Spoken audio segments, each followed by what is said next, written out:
Ground to third. Throw across to first. And that is it! The Surface Paradise Bluewave are champions once again.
When it comes to reducing pain and rebuilding strength, Kaiser leaves nothing to chance. Our university-qualified health professionals don't just treat problem areas, they design personalised training programs using Swiss-engineered machines unique to Kaiser. These machines safely isolate the affected area, test your strength, and help rebuild your muscles for a stronger and healthier life. Kaiser, physiotherapy, rehabilitation, and strength training, building strength with precision. So, what are your goals for joining Good Life? Well, I want to get fit again. Lose this dad bod I've gained lately. And rebuild strength too. Okay. But I want to see results. I don't have time to waste. Sure. Is there anything else? No. Nothing else comes to mind. Great. Let's get you started. Yeah, let's get into it.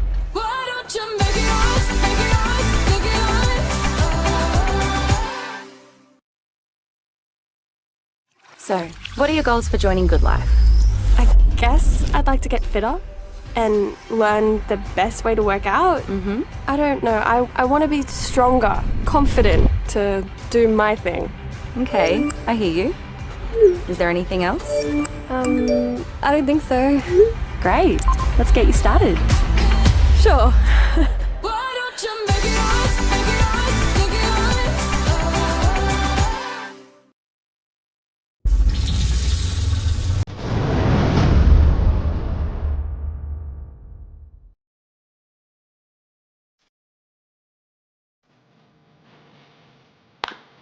Ground to third.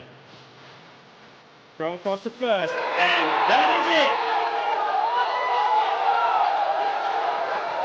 The Surface Paradise Bluewave are champions once again.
When it comes to reducing pain and rebuilding strength, Kaiser leaves nothing to chance.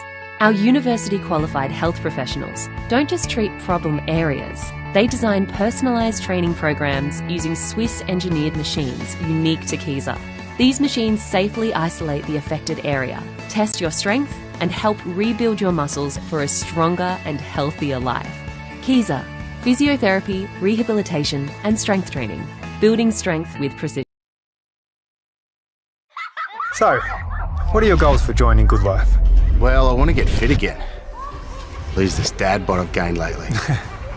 And rebuild strength too. Okay. But I want to see results. I don't have time to waste. Sure. Is there anything else? No, nothing else comes to mind. Great. Let's get you started. Yeah, let's get into it. Why don't you make it us, make it us, make it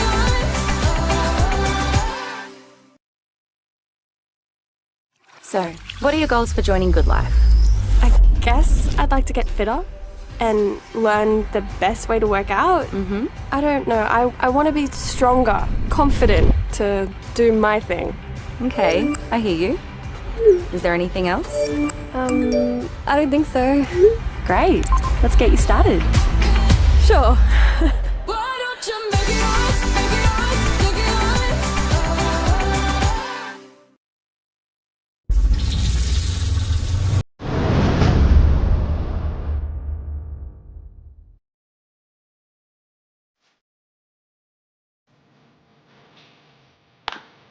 Ground to third. Throw across the first. And that is it. The Surface Paradise Bluewave are champions once again.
Alright, ladies and gentlemen, we are live down here at Carina Red Sox Rugby Club. My name is John Reimers and you are watching SPBC TV, powered by the Sporting Below 4 Pines, Surface Paradise. Welcome, welcome, welcome. A few people tuning in. This is a 4:30 start. Just about in time. Hopefully the rain does not affect this game a little ominous on the radar, but fingers crossed.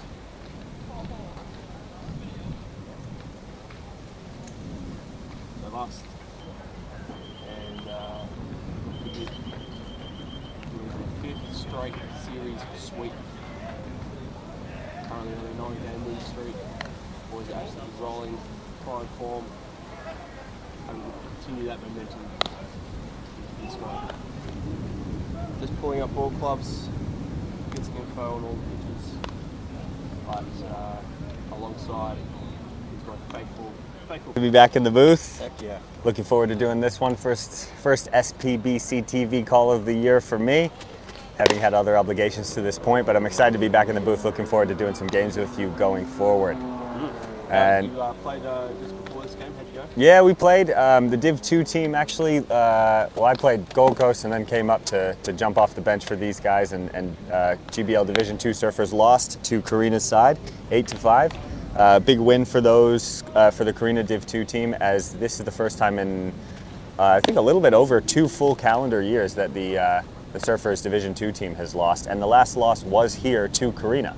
I remember that game. I was catching that game. We were tied at 5, and then it ended up being a walk-off walk to win that one for Carina. So, yeah, good side. A bit of an Achilles heel team for the Surfers Div 2 team, but hopefully it lights a fire early in the year here for those boys to go out and win some games going forward. We'll look at the matchup here. You talked about Friday night, Johnny. Good win for Surfers, and that's their 9th straight. Surfers is sitting at 10-3. They are sole second place at this point in the league. Top 4 will make the playoffs at the end of the year. Carina is sitting in 7th place at 5-8. They've lost their last 2 games. Surfers has, like I said, won their last 9 games. And it looks like it'll be Ricky Diebel to lead off for Surfers. We'll go through the lineup once Ball Club's updates here.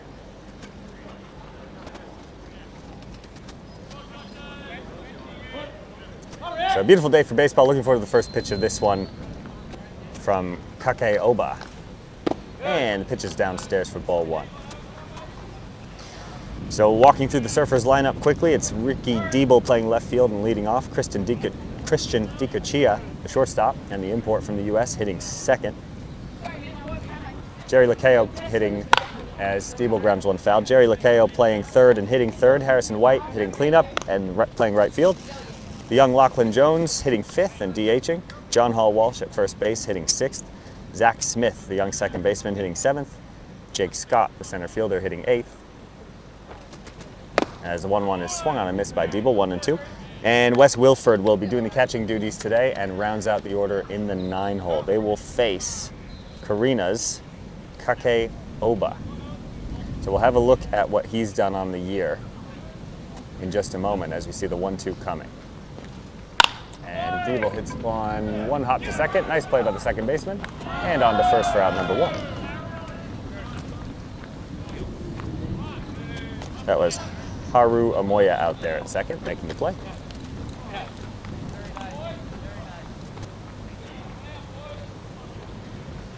So 1 away here for Dicochia.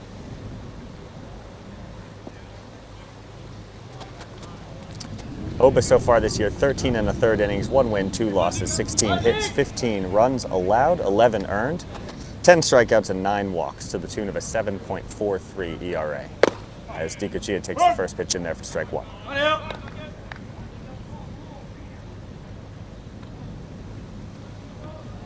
Dicochia slashing .391, .517, .609 for a 1.126 OPS.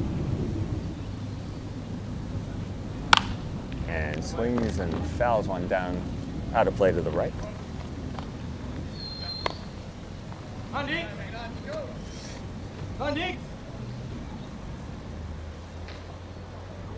One away here, top of the first.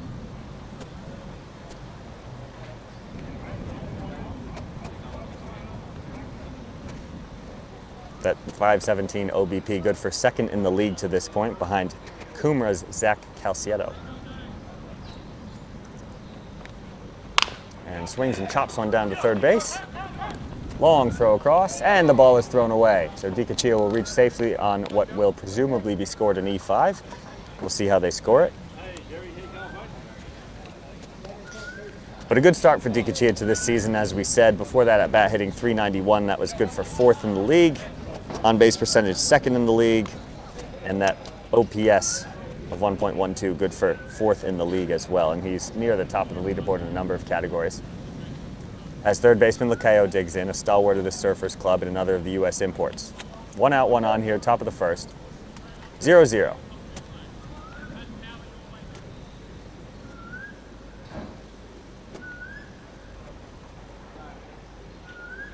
First pitch is just upstairs for ball 1. We'll try to go around the infield here for Carina. You've got Oba pitching. And doing the catching duties is Will Polidano. First base will be Drew Naylor. Second base, Haru Omoya. As pickoff throw goes, Dikachia back safely. Third base, Brody Russell. And doing the shortstop, Masahiro Takahashi, playing short. And around the outfield, left field is Maxim Watson. Center field today is Chris Kaysen, as Lakeo laces a ball in the hole to left field for a base hit. So Surfers in business here in the top of the first. So Chris Kaysen in center field, and then Nate Murray. 1 out. Dikachia's ball was indeed scored in E5.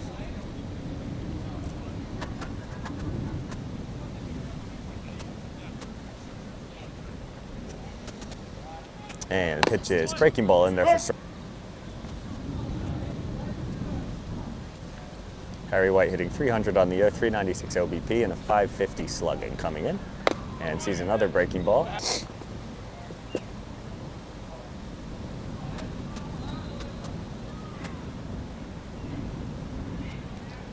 One pitch coming. And fastball is swung on and fouled away to the left side. Count to 1 and 2.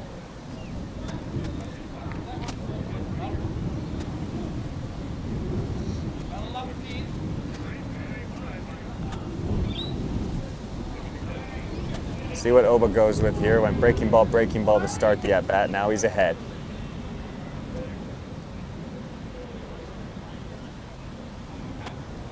One-two pitch. And breaking ball in the dirt. Nice block by Polidano to keep it in front.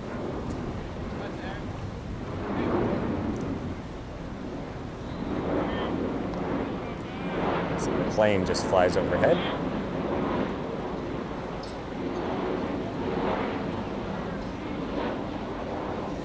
Two coming to Harrison White. And White gets a fastball and hits it hard but foul to the left side. So just a little bit behind it.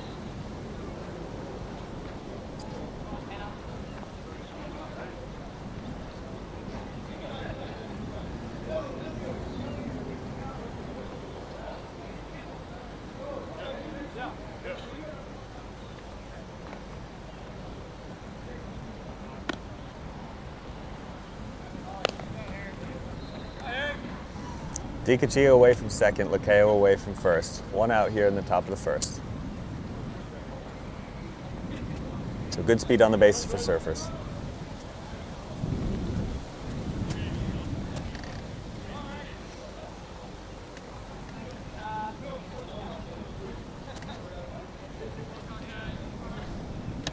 And White will see a 2-2.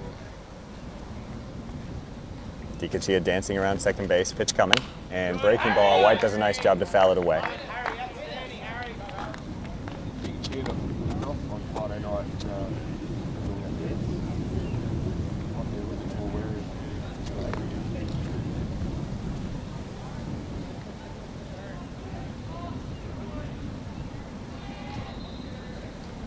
So Oba working here early in the first inning. 15 pitches already to this point, only 1 out recorded, but 11 strikes, so he's right around the zone.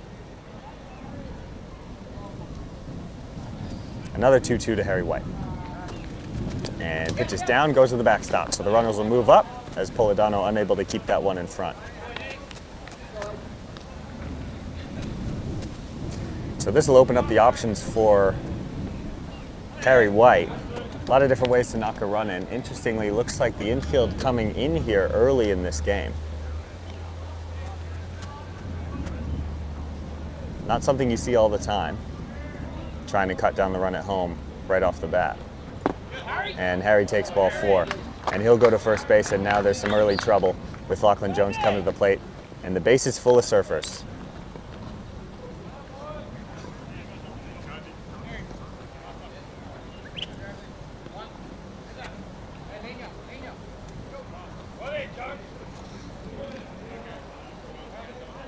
So big spot early for the young Lachlan Jones, catcher by trade, been playing great ball in at the Division II level, and when he's had his opportunities at Division I, he has executed and has earned a spot in this lineup.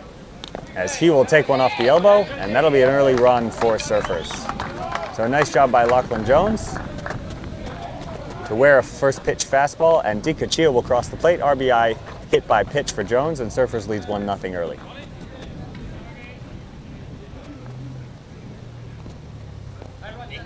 So just as I've said, Oba's throwing a lot of strikes. It's ball 3, ball 4, and hit by pitch in consecutive pitches. As John Hall Walsh will dig in now for Surfers. Bases loaded, 1 out. Surfers with an early 1-0 lead.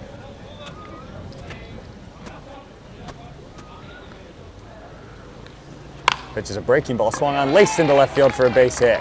Nice piece of hitting by John Hall Walsh. Lacayo will score, and everyone else will go station to station. The Surfers takes a 2-0 lead now. Still just 1 out.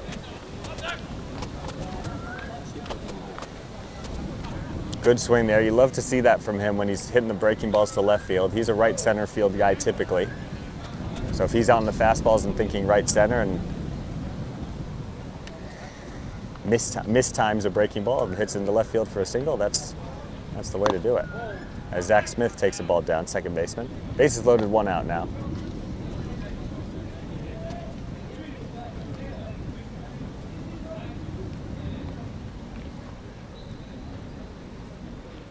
And 1-0 to Smith is chopped down towards third. Ball is picked. Throw across to first for the out.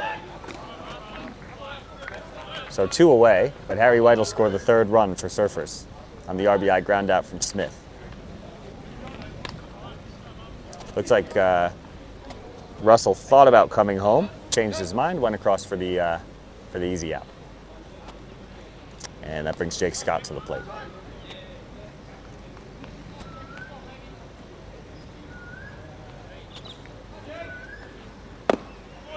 Scott will see a ball inside. Some of these young bats towards the bottom of the lineup have started to heat up after some early slow starts. Zach Smith hitting over 300 before that at bat. Jake Scott up into the mid 200s as he takes a ball just upstairs for ball 2 after a slow start for him. So good to see the young bats coming to life here as the season progresses.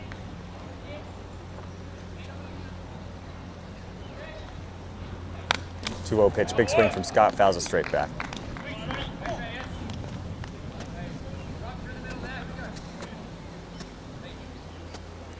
So it's Jones away from third and Hall Walsh away from second.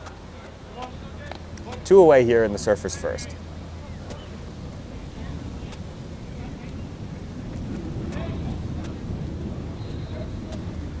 And that ball is upstairs. Good take by Scott. It's Wes Wilford on deck, the young catcher.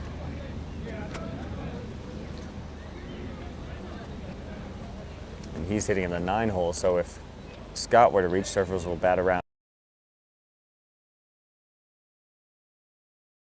Scott works a walk, and that will again load the bases, this time for Wes Wilford.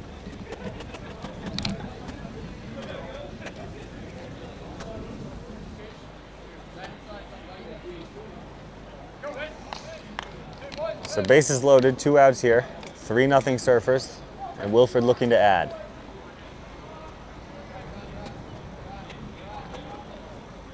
Big breaking ball down.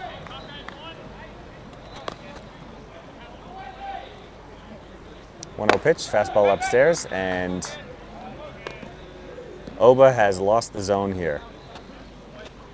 So for reference, when I said he had thrown 15 pitches and 11 strikes and he was being efficient, he has now thrown 28 pitches, 14 for strikes.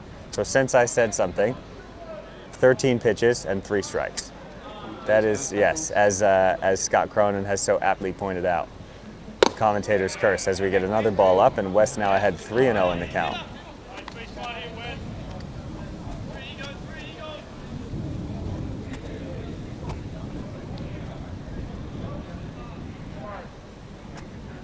To Wilfred, you have to imagine he'll be looking at one here, and he does.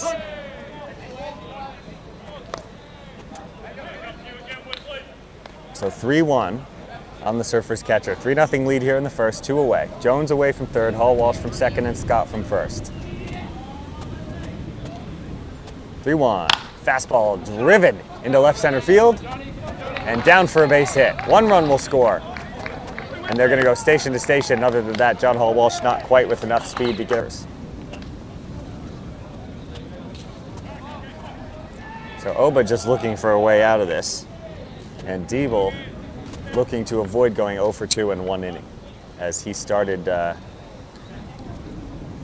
the game with a ground out to second. First pitch upstairs for ball 1.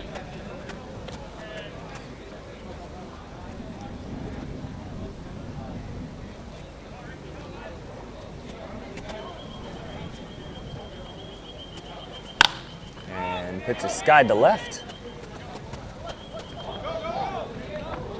And that ball is caught. Sorry, hard to see from our angle exactly, but the ball was caught on the run to end the inning. So Surfers put 4 across and bats around. And we'll go to the Carina half. 4-0 Surfers.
So back here headed towards the bottom of the first inning. Surfers putting 4 across in the top half. It'll be Steve Chambers on the mound for the Blue Wave.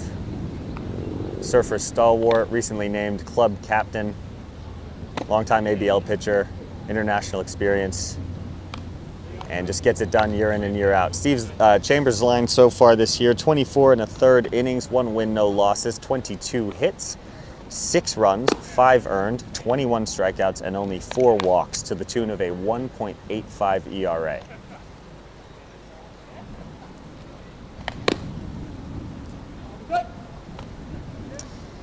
And it's been sort of an interesting year from the pitching perspective for the Blue Wave. The approach has been a little bit different than it was in prior years as Wilfred sends the ball down to second, with oftentimes Chambers and Summerford, the other star pitcher for the Blue Wave, splitting time and throwing a couple innings each as the main 2 pitchers on a given day. And with Chambers often getting the Sunday start, but maybe only going 3-4 innings before flipping it, depending on the day, leads to him not having too many decisions on the year, just the 1 win so far, but he's pitched excellent. As first pitch Kaysen shows bunt, takes strike 1.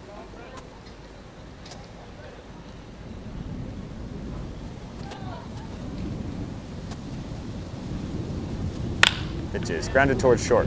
Pikachu on 2 hops, over to first, and John Hall Walsh corrals it for out number 1. So quick first out for Chambers.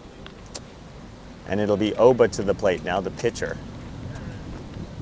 for Carina, pulling the Ohtani duties today.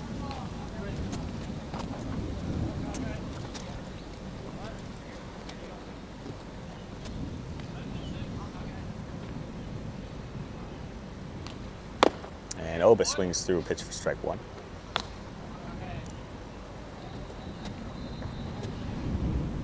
Oba 390 batting average this year so far. 432 on base. Foul back for strike two.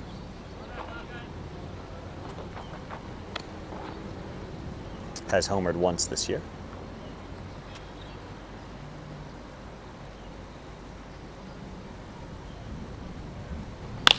And pitch is grounded on 2 hops to Smith. Gobbles it up and on to first for out number 2. So the Blue Wave whip it around the infield as Chambers comes back to the mound. 2 very quick outs here will bring up Drew Naylor.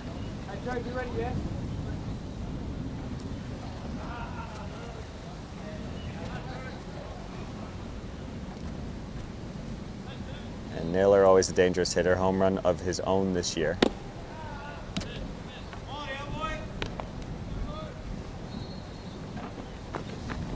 And playing first base today.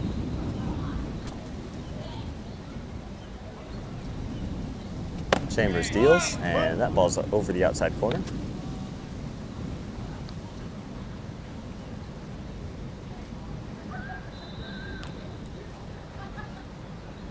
Another breaking ball grounded towards third and foul.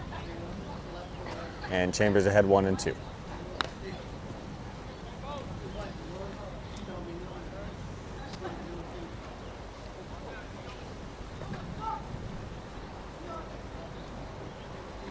Pitch is skied to left. It's Ricky Diebel out there and makes the catch for out number 3. So a very efficient inning for Chambers. 9 pitches, 8 strikes, a couple of ground outs and an F7. And we'll go to the second inning with Surfers leading 4-0.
So back here, top of the second, it'll be the heart of the Surfers order with DiCaccia leading off. 2, 3, and 4 coming up for Surfers.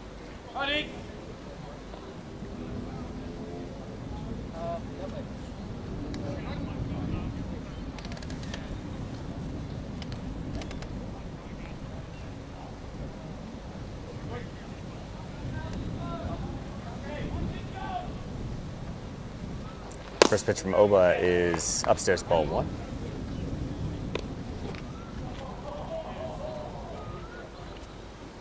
Bakeo on deck and White in the hole.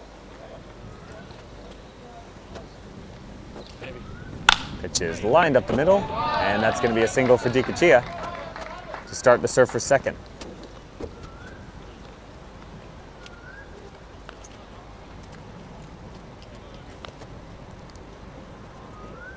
Brings up Lakeo, 1 for 1 with the RBI single to left his last time up. He's had a good weekend.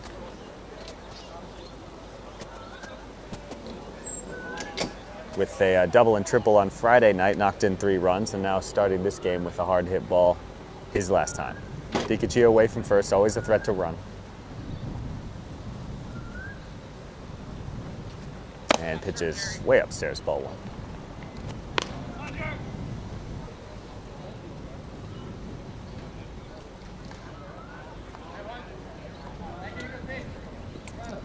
starting to look a little bit ominous here in terms of the weather. I think some storms might be expected later, but we'll see how we go. Pitch is fouled back off the screen. Big swing from Lakeo.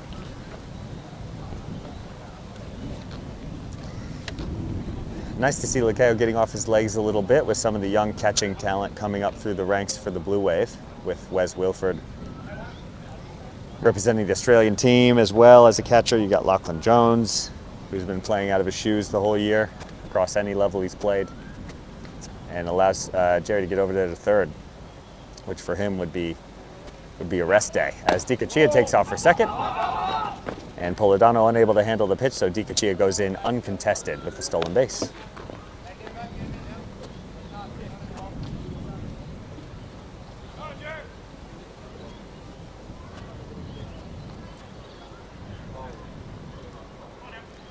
DiCaccia had 9 steals to this point. Now 10 will tie him with Shotaro Usue from Kumara for second in the league, as Lakeo chops one down. Third baseline foul.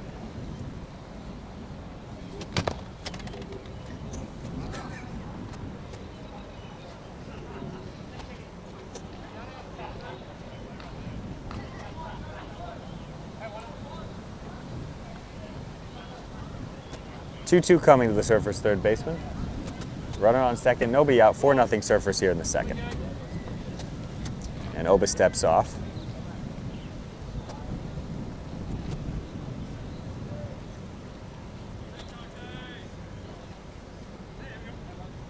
Wind blowing hard across the field today. Not really a day to hit a ball a long way in the air.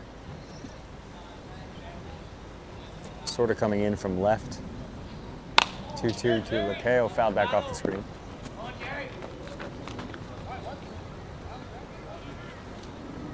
Another unique aspect of this Carina field is the netting above the plate. So just based on some of the buildings behind the field, they've got a net that sort of prevents any foul pop from being caught by the catcher, unless it's really close to fair territory, if it goes straight back. And you can see actually 4 baseballs piled up on that net from games earlier today. We'll see if it makes any sort of difference today, as DiCaccia dances away from second. 2-2 to Lakeo coming, and breaking ball is down. Lakeo saw it all the way. We'll go to a full count here with Harry White on deck.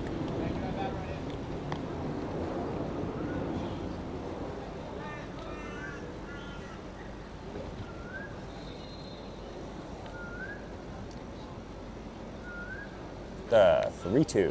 Fastball driven in the air to left field. That's going to be over the head of the left fielder, and it's going to go to the wall. DiCaccia is going to score easily. Lakeo running hard into second, and he will stop right there with an RBI double. And Jerry Lakeo continues to torch Carina pitching this weekend, as Surfers takes a 5-0 lead.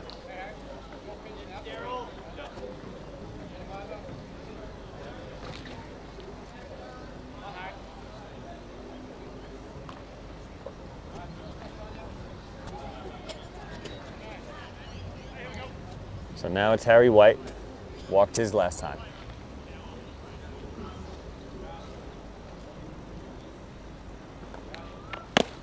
And takes fastball in for strike 1.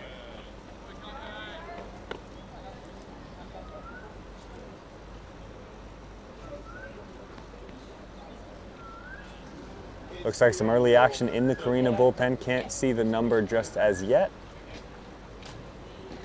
but a right-hander warming.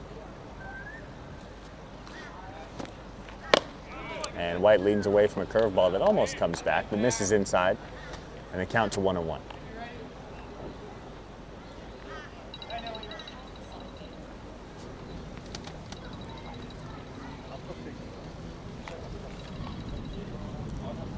One coming to Harry White, cleanup hitter for Surfers. And fastball driven to left field. Left fielder hadn't played perfectly and makes the catch. So a very hard hit fly out for Harry White. Brings up Lachlan Jones. That's Maxim Watson out there in left, who did not have to move a step. Perhaps shaded back after the ball that Lakeo hit, which wasn't much farther. I would say, than the one that Harry just hit. Lachlan Jones with an RBI hit by pitches last time. 1 away here in the top of the second. And he fists one towards second base. Throw on to first for the out as Lakeo moves over to third. So good fundamental hitting there by Jones. Although 2 outs now.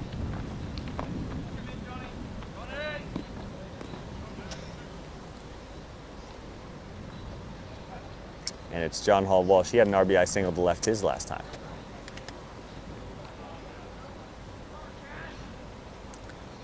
Surfers with an early 5-0 lead and looking to add here in the second. And fastball in there for strike 1.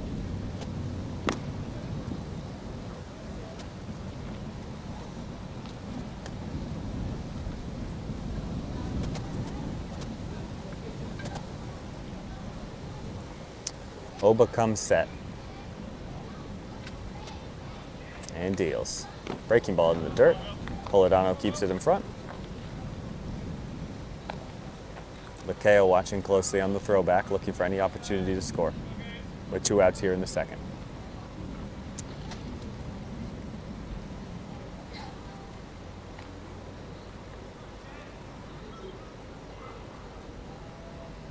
One coming. Fastball is chopped down towards third. Throw across, and Walsh is retired. All Walsh is retired to end the inning. But not before a Jerry Lakeo RBI double adds another run for the Blue Wave, and they lead 5-0 here as we go to the bottom of the second.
On the second, hope you're enjoying this new zoomed in banner picture camera angle.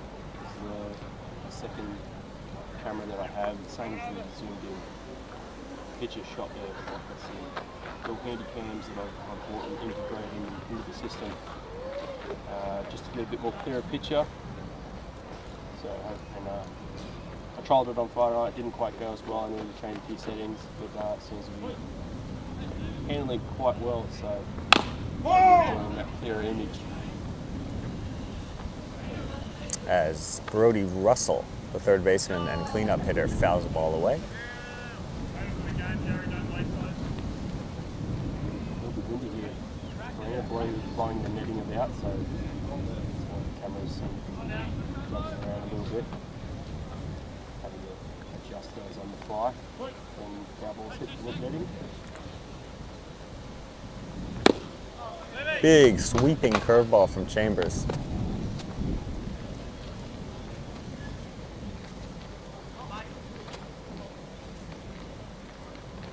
And the 0-2 is lined towards center field. And Jake Scott gets underneath it and makes the play.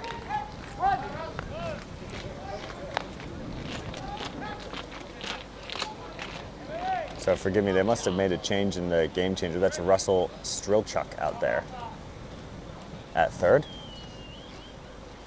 who just flew out to center, and that brings up Masahiro Takahashi, the shortstop.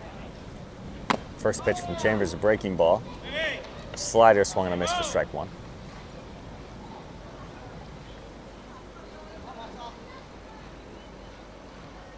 Oh, and a fastball up and in on Takahashi. Looks like it caught him in the elbow. So he'll go down to first.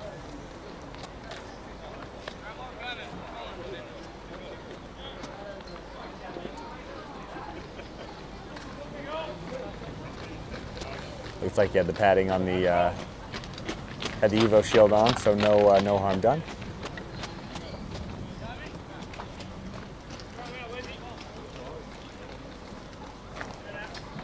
So 1 out, 1 on will be Maxim Watson, the left fielder for Carina. As Takahashi gets away from first, we'll see if the Carina shortstop will test Wilfred's arm early in this game.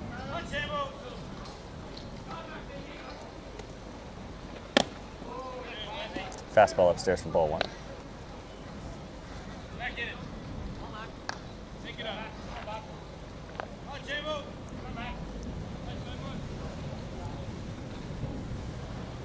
And another fastball up for ball 2.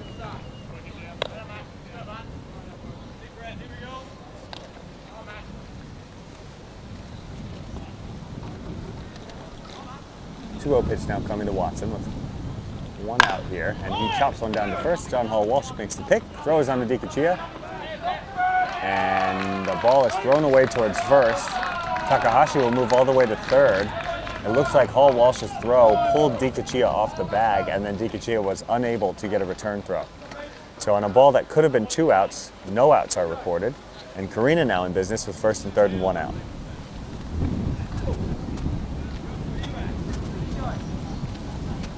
Could be 2 errors on that play, an E3 on Walsh preventing the out at second, and then an E6 on Dikachia allowing Takahashi to move to third. But we'll see how they score it. So Chambers in some trouble here now, first and third, 1 out. Pitch is in there for strike. That's Nathan Murray, the right fielder at the plate. So Watson away from first, Takahashi from third. We'll see if the steal is on. And see what Wilfred does. And it is. Watson takes off, and ball is swung on and hit to center. Scott makes the play. Might have a play at first here, and he does. A lovely play by Jake Scott to double off Maxim Watson at first base. And what was a nightmare for Surfers quickly turns into a nightmare for Carina, as the rally is snuffed out. So Watson again released, stealing on the play. Ball was hit hard to center field. He lost track of it, didn't realize it was hitting the air, and wasn't able to get back in time before Jake Scott doubled him off. A beautiful throw by Scott in there, and John Hall Walsh did not have to move an inch. Right on the money. So we will go now to the top of the third with the Blue Wave leading 5-0.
back here, top of the third, it'll be Zach Smith to lead it off. 5-0 Surfers. Smith, Scott, and Wilford due up 7, 8, 9 in the Surfers lineup, and then they'll turn it over to Ricky Diebel should one of them reach. Oba still on the mound. And Smith swings at the first pitch, grounds the ball down to short, throw across, and Smith is retired. So 1 pitch, 1 out for Oba, which I'm sure he is glad to see after a tough couple of innings to start the game.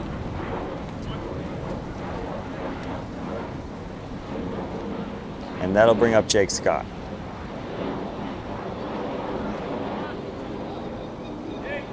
Scott worked a walk his last time and fouls the ball back, showing bunt there.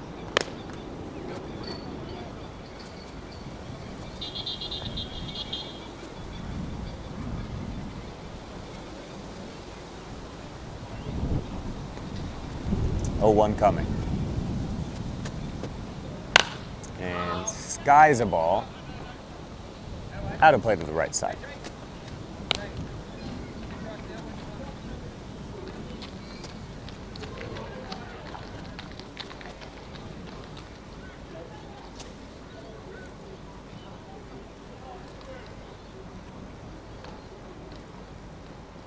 Oh-2 now to Scott, and he swings through a breaking ball and is retired on 3 pitches. So Oba looking to have his first clean inning.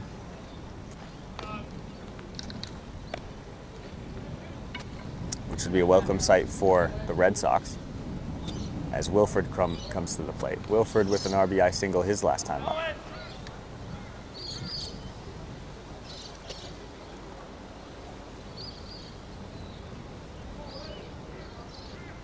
And takes downstairs ball 1.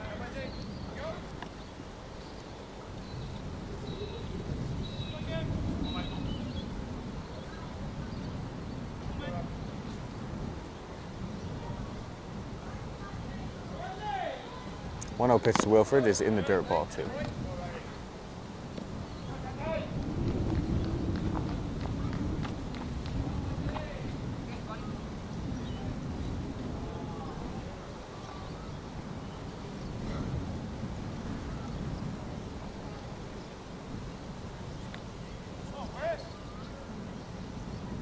Two 0 now. Is in there for a strike. 5-0 Surfers here in the third. If you just joined us, haven't missed any big hits other than the Lakeo double in the second. Just been stringing together singles, walks, as Wilford chops 1 foul. And Steve Chambers has been efficient through his 2 innings so far.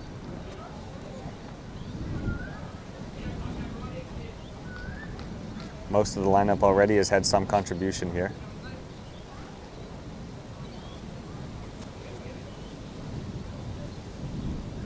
As Wilford resets, redoes the batting gloves, digs back in.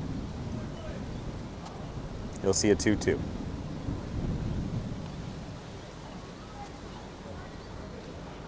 Pitch is upstairs, full count now on the Surfers catcher.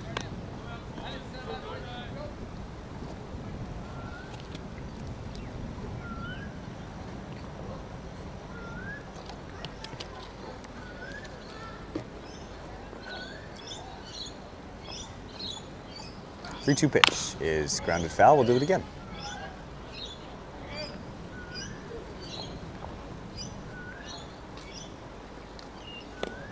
Oba up to 59 pitches now. Chambers only with 19 pitches through his 2 innings.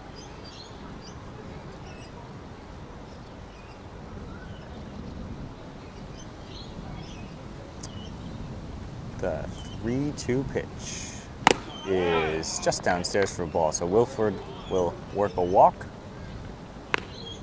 and presumably get a runner here as the catcher. And we turn it over to the top. It's Ricky Diebel coming to the plate, and it's young Kobe Wise coming in to run for Wilford.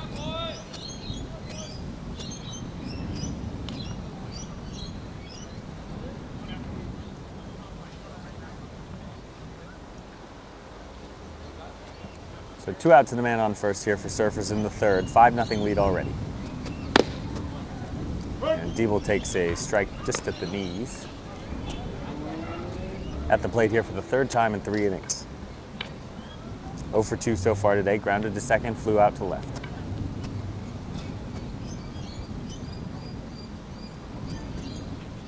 And pitch is fouled away, and Diebel quickly in an 0-2 hole.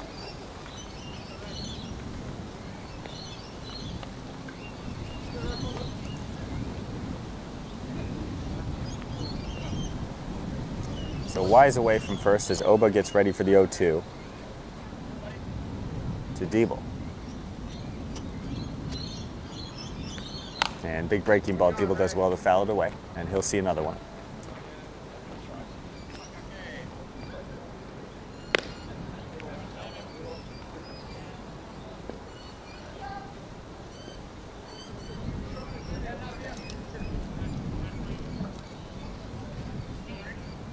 Wind's still blowing here at Carina.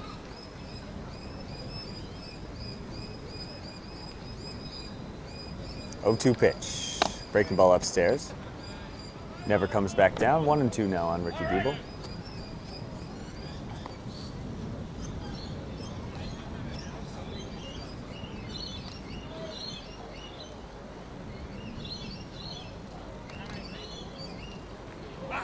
And pitch is swung on a miss, strike 3.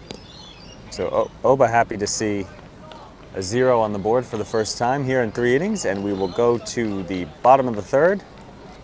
5-0 Blue Wave.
Back here in the bottom of the third. Carina looking to find something against Chambers, who's looked mighty comfortable out there. It'll be Polidano, the catcher, to lead it off, followed by Haru Omoya, and then it'll go back to the top with Chris Kaysen. First pitch is in there for strike. We've got the radar gun with us today as well. Chambers sitting low 60s with the big breaking curveball. The fastball, as that one's grounded down to Lakeo, stays down, throws across, and 1 away. So Polidano retired on the 5-3 putout.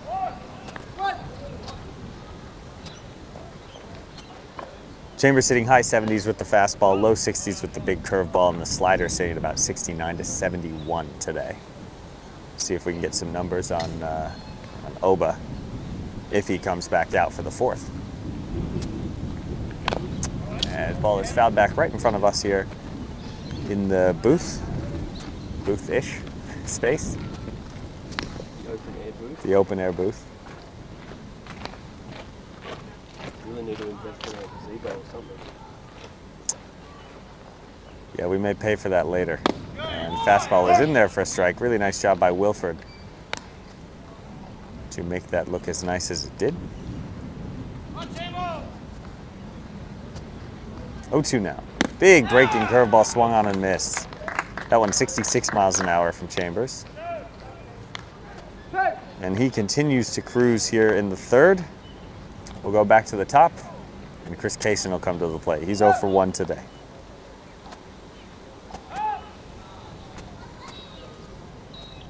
Chambers now thrown 24 pitches and 20 for strikes. And again, a commentator's curse as he throws ball 1 to Kaysen. Hopefully it won't be as extensive as the curse to Oba. Pitch is downstairs, ball 2.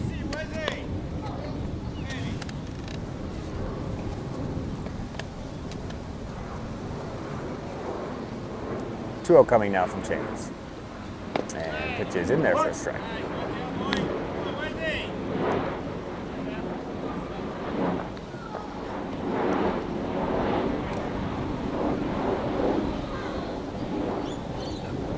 Yeah, 2-1 is fouled away on a check swing from Kaysen off to the right side, and the count runs even. So Chambers looking to go 1-2-3 here on a 2-2 count with 2 outs in the third. 5-0 Surfers.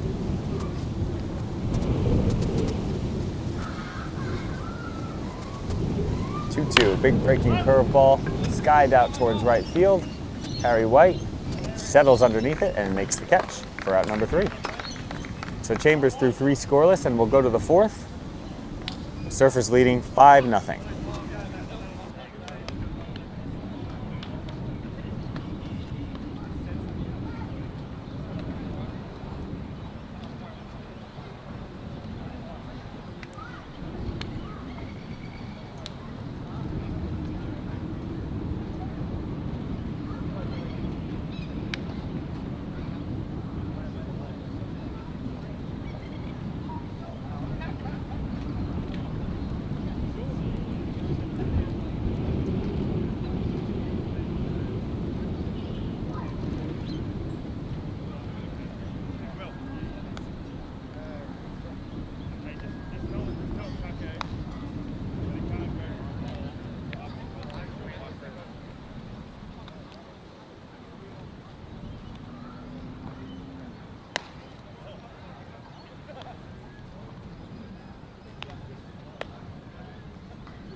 So back here in the top of the 4th, it'll be Christian DiCaccia, the Surfer shortstop, to lead it off.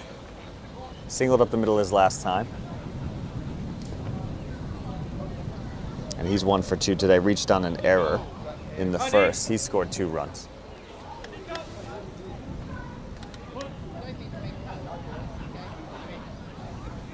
Oba still in the game for Carina. And DiCaccia takes fastball upstairs for ball. Oba seemed to settle a little bit last inning. He's at 66 pitches now, entering the 4th.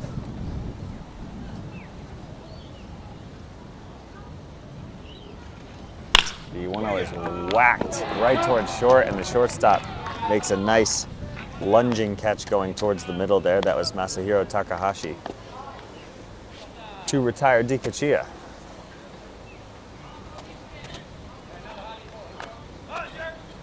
So a tough out for Deco, as he is known around the club. And that brings up Jerry Lacayo. 2 for 2 for him today. Singled left, doubled to left.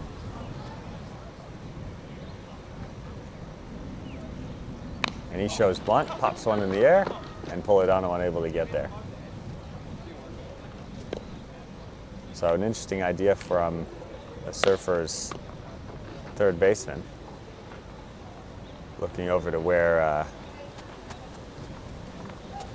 Strelchuk was positioned and seeing him back almost on the lip at third, thinking he might have a free hit there. A little harder for a lefty to make that play down the third base line if Oba was to jump off the mound and try and do it himself. 0-1 coming now.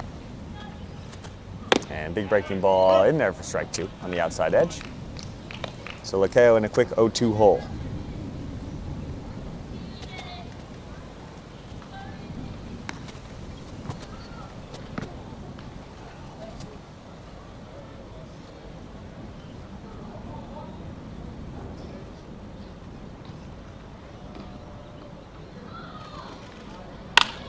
Lakeo flies one out towards right.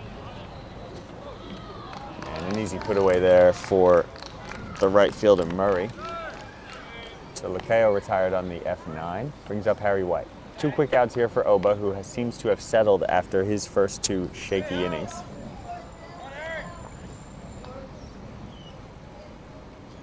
And the Carina bullpen, which was busy in the second inning, has now quieted.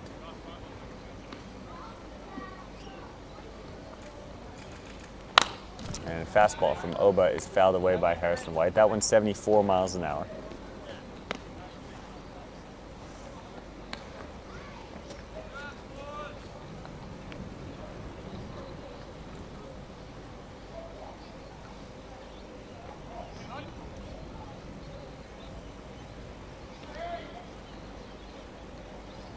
Oh, 1 coming to White. Pitches a breaking ball in the dirt. Count evens up at 1-1.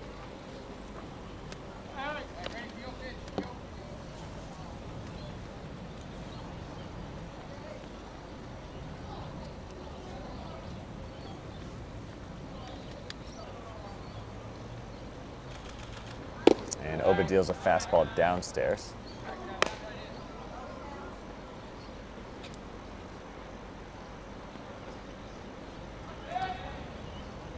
White walked and scored in the first and flew out to left his last time up. And he chops one down towards second. And throw on the first to retire Harry White for the third out of the inning. So Surfers goes in order, the heart of the order. And we'll go to the bottom of the fourth. The Blue Wave still leading 5-0.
So back here in the bottom of the fourth, and it's a new arm for the Surfers Blue Wave, young Oscar Shelshear entering the game in place of Chambers.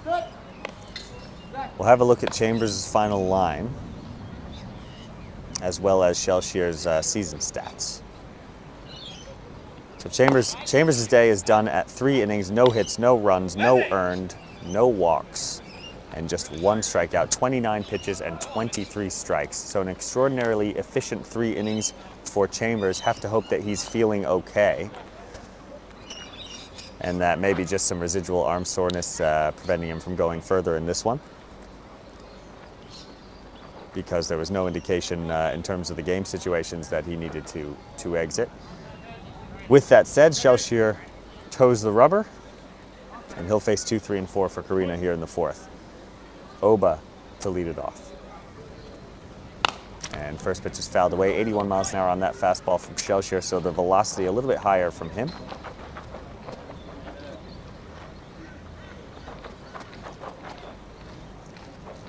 Have a look at his line for the year. So Shelshier across a number of appearances, 7 1/3 innings, and 0-1 record, 9 hits, 6 runs, 6 earned, 7 strikeouts, and 4 walks. So that's a 7.36 ERA, which doesn't tell you much across 7 innings. Pitch to Oba is upstairs, swung on a miss. 83 miles an hour there from Shelshier.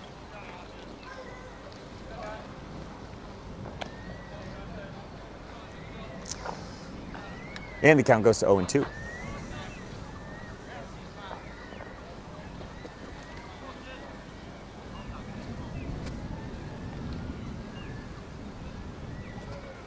The 0-2 pitch is in the dirt.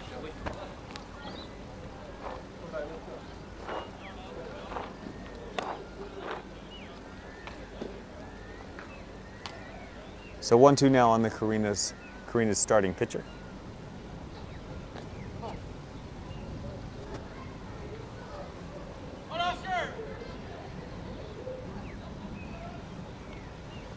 And pitch is fouled away, we'll do it again.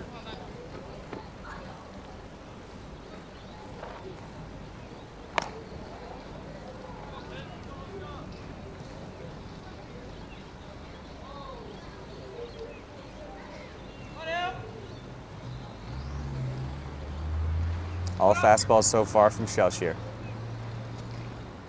And breaking ball is away. Looked like a slider. 2-2 now coming.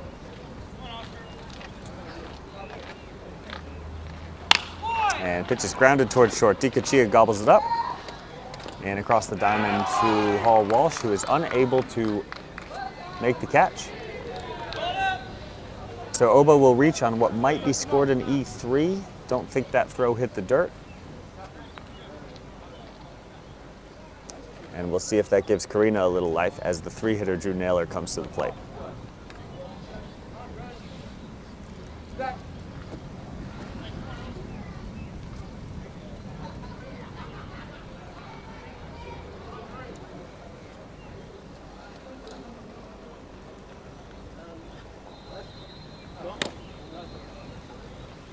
Shelshier misses down for ball 1.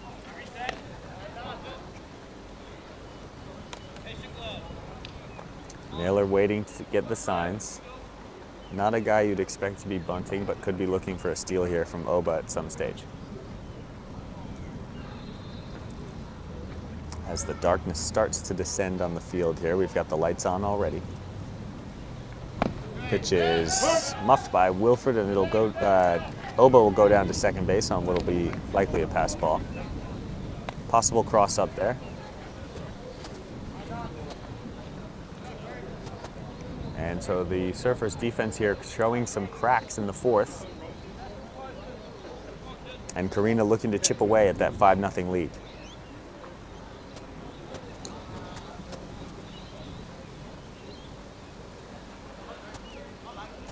And that is indeed a pass ball, as Shelshier dots the corner for a strike. Prior play scored an E3. So we'll see if Naylor can take advantage.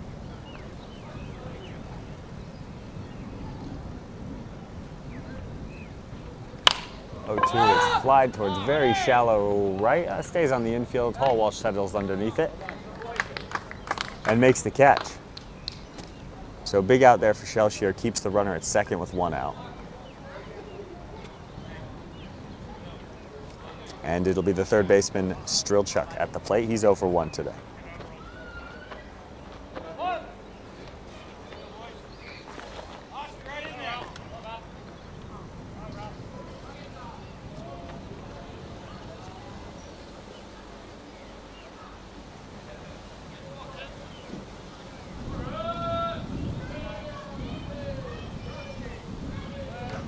First pitch from Shelshier is fastball away. 1-0. Shellshare sitting in the low 80s with the fastball. We've seen the breaking pitch in the low 70s.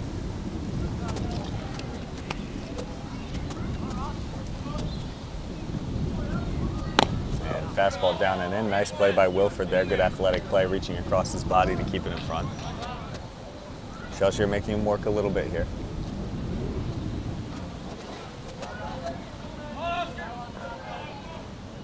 "2-0 coming now to Strelchuk. And another ball down and in for ball 3.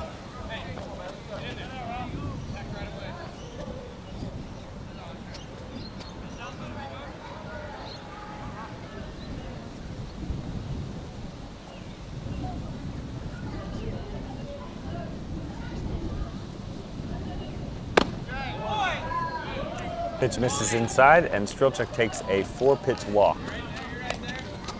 Shellshare thought that one was close, but often when you're missing to the degree he missed on the first few, you don't get the close ones. So we'll see if he can bounce back here against Takahashi.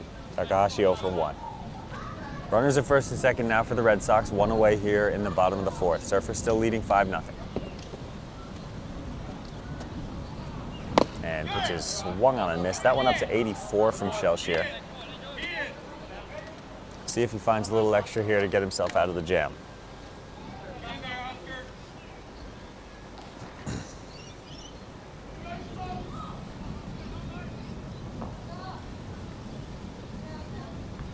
And pitch is outside for ball 1.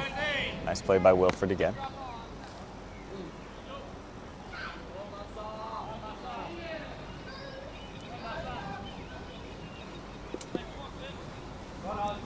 So it's Oba away from second, Strelchuk away from first. Takahashi at the plate.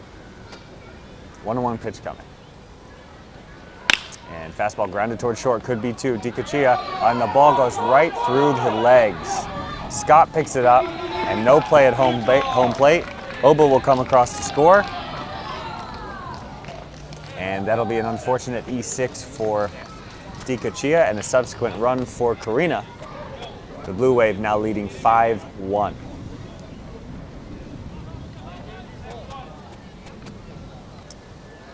So a difficult start to the inning defensively for the Bluewave.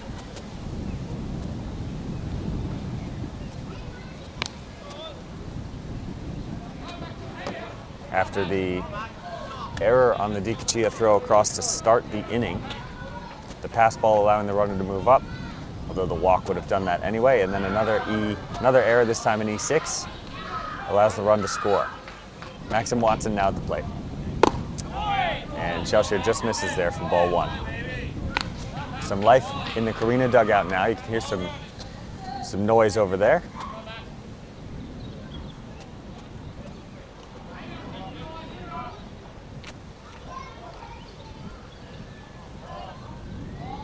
To Watson. Fastball in there for a strike.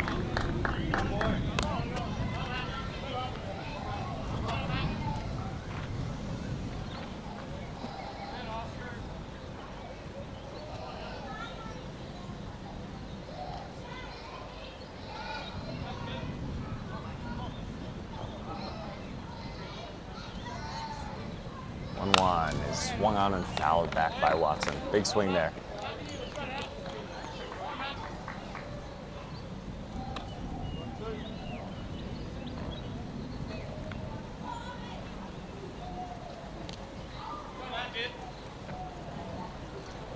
So it'll be a 1-2 coming to Watson. Big spot here for Shellshare and for the Bluewave.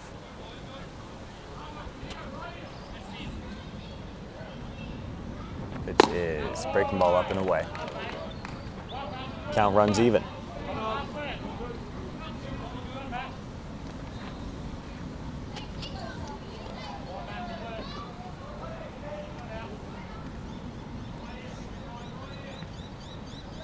It'll be a 2-2 now to Watson. Fastball fisted out towards short. DiCuccia settles underneath it. Infield fly is called. DiCuccia puts it away anyway. And so 2 away now. And a big out for Shellshare there to try and limit the damage here.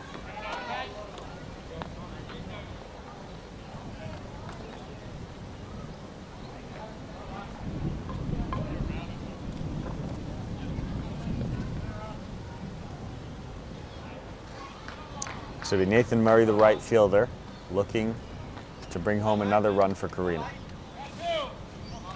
5-1 Surfers here in the fourth. Pitch is upstairs, ball one.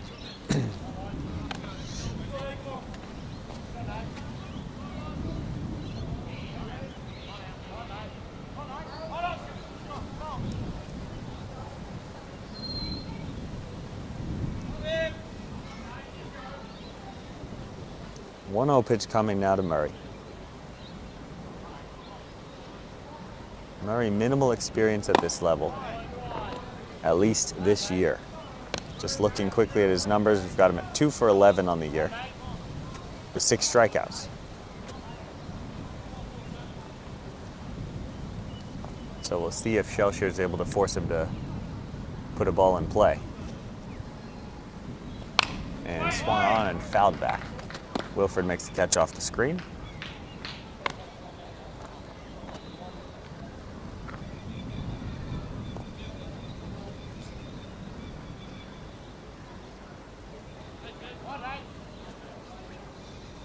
And Shelshier a strike away from getting out of trouble.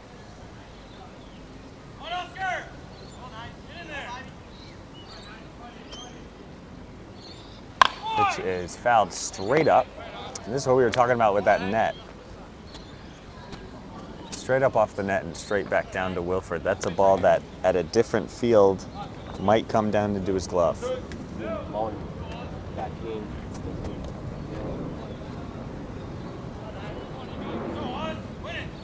And that happens to both teams on this field, so that one goes against Surfers. We'll see if it costs them.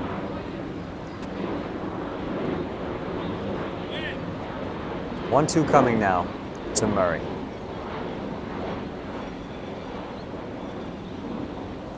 Which is up and away, ball 2. So Shelshier not getting a ton of help from his defense and having to work this inning. And combine that with somewhat struggling to find the zone. He's thrown over 20 pitches already. And pitch is in there for a strike. So Murray thought it was ball 4. And the umpire disagreed. So that'll end the inning, but not before Carina pushes a run across on a couple of errors from the Blue Wave defense. We'll go to the top of the 5th, 5-1 Surfers. Yes.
So back here, top of the 5th inning, Surfers leading 5-1. It'll be Lachlan Jones to lead it off.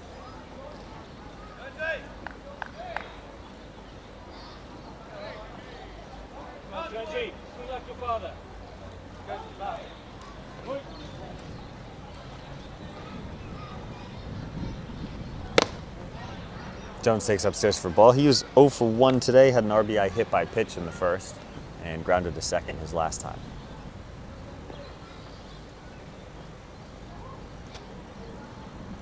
And sees ball 2 upstairs. We'll take this opportunity in the 5th here to go around the league, see what we've had happen so far. In the GBL, we've got Pine Hills taking on Wests and winning that one 5-3.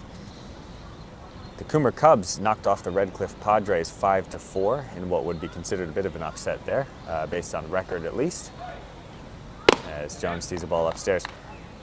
Surfers leads 5-1. Windsor Royals and Pine Rivers Rapids in a top-of-the-table clash are knotted at 4 in the 5th inning. And Redlands Rays and Beanley Hawks, I've got 2-1 here in the 5th inning. However, it only just started updating, so that may be being updated as we speak.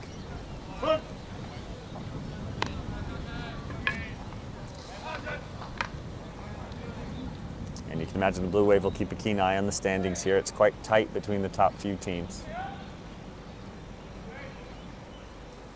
Pitch to Jones is swung on and missed. And the count goes full.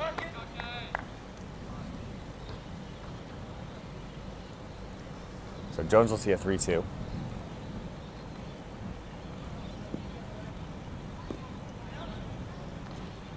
And hit again on the shoulder.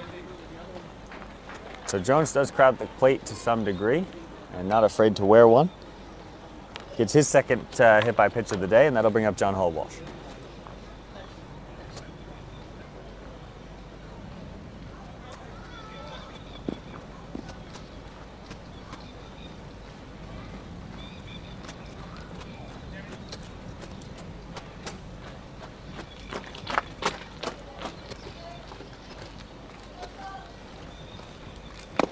Pitches a breaking ball downstairs for a ball.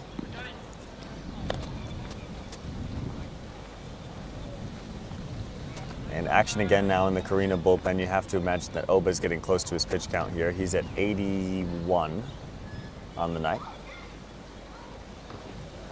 And pitches downstairs for ball 2.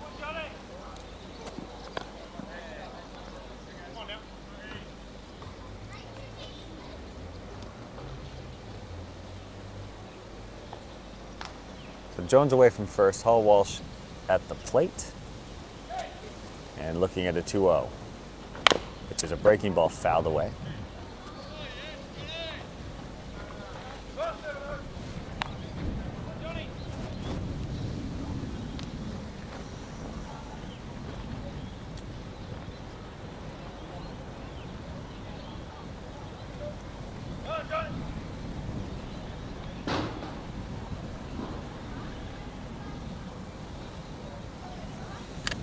Hall-Walsh will see a 2-1 here.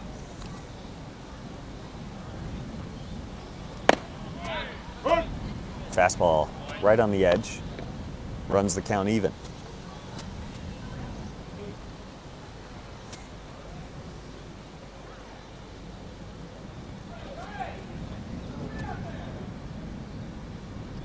Two coming now to Hall-Walsh.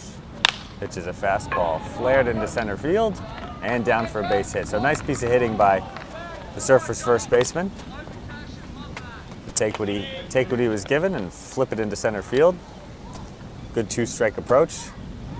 And the Blue Wave now in business with first and second Nobi out and the second baseman Zach Smith to the plate. You have to imagine Oba's night getting close to done if he gets into any sort of significant trouble here in the 5th.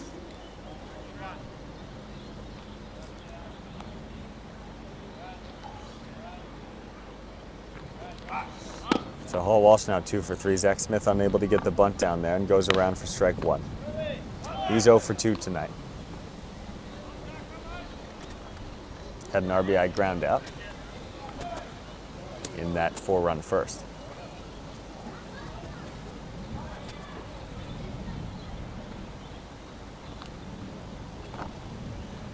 And Smith grounds one towards the middle. Could be 2. No, booted by Takahashi and then booted by the second baseman on the flip.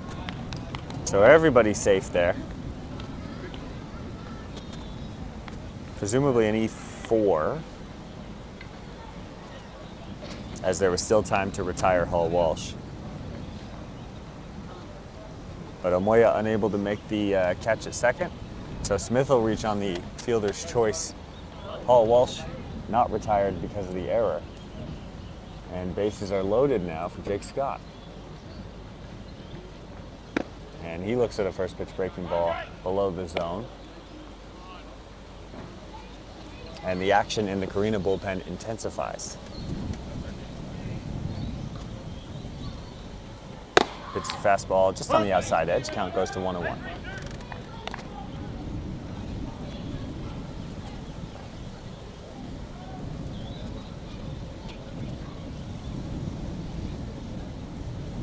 One coming now.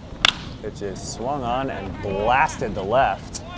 Wind's gonna knock that one down. Watson settles underneath it. Jones tagging.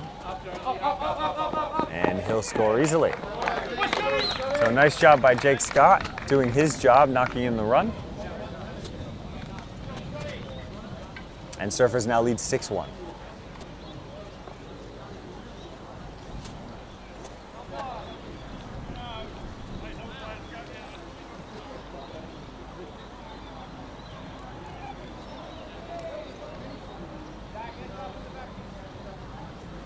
Wes Wilford now with runners on first and second, 1 away. And big breaking ball, low and away.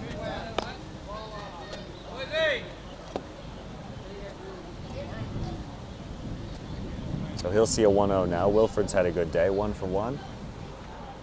RBI single and a walk. And he slams one down past third, but foul.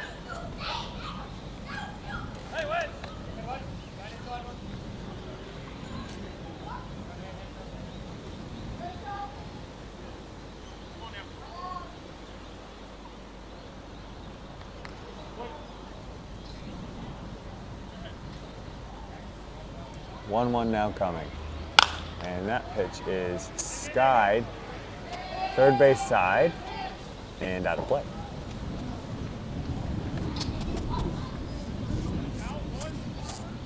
So it'll be a 1-2 to Wilford now. Oba up to 93 pitches. Top of the fifth, Surfers lead 6-1.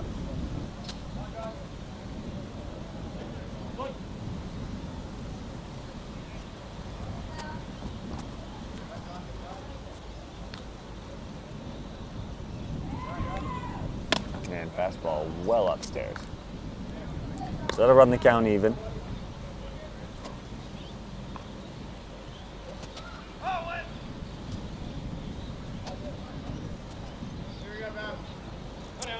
That prior play that Smith reached on indeed scored an E4 as Wilford hits a ball fairly deep to left, but Watson again settles under it and makes the catch. Runners unable to advance. So a couple of balls hit well by Jake Scott and Wes Wilford. But unfortunately, just this is not the conditions to do it. The wind seems to just swirled around and now it sort of feels like it's blowing in. Definitely blowing in, blowing hard. Yesterday, when we finished up Pan Packs at Surfers, I got to tell you, if those boys hit that ball at that field, you're probably looking at back-to-back homers. As Diebel lays down a bunt, and it's a good one, but it goes just foul. Almost kicks back fair.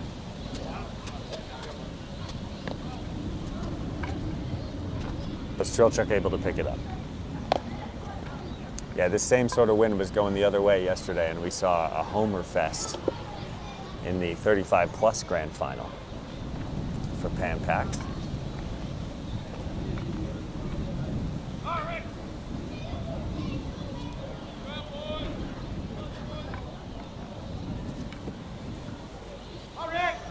So Diebel looking to join the party here. He's 0 for 3 and takes the ball way in the dirt, bounces to the backstop. The runners will move up.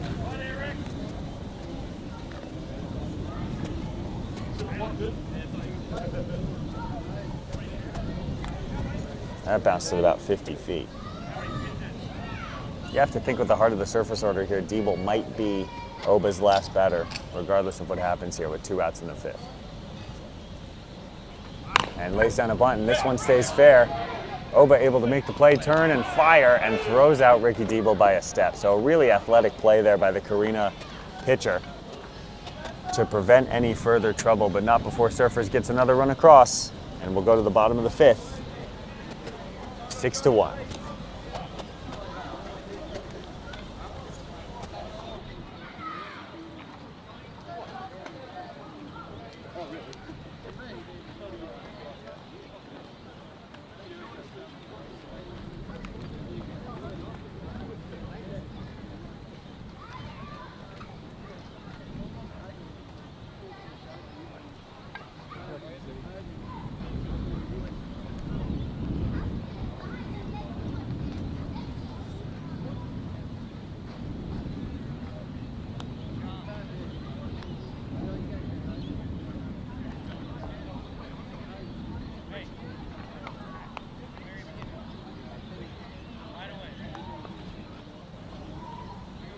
Surfers Paradise Baseball Club welcomes the sport. Chambers Russell Lawyers as the sponsor. Chambers Russell Lawyers is a leading law firm servicing the strata and community titles sector from its offices on the Gulf Coast, Brisbane, Sydney and Melbourne. Jason Carlson, a long-standing club player and coach, is a partner at Chambers Russell Lawyers.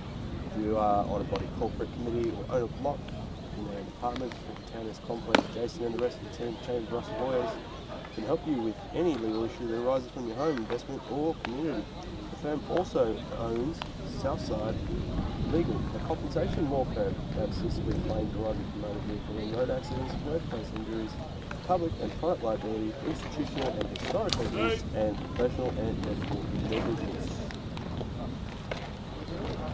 It was pretty good. Just tuning in. My name is Don Reimers, SPBC TV. Hope you're enjoying this one. Surfers getting a good early lead. One run coming across at the start of Oscar Shellshear's start here this evening. Beside me is Owen Drinkwater, and the play-by-play. You don't know who that is. He is the king of commentary and the #1 partner here at SPBC TV.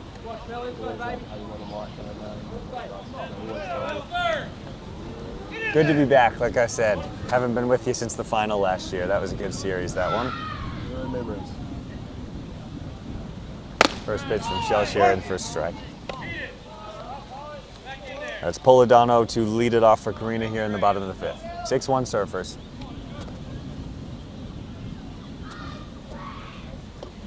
Shellshear up near the head of Polidano, able to get out of the way, catches it on the shoulder. And he will go to first on the hit by pitch.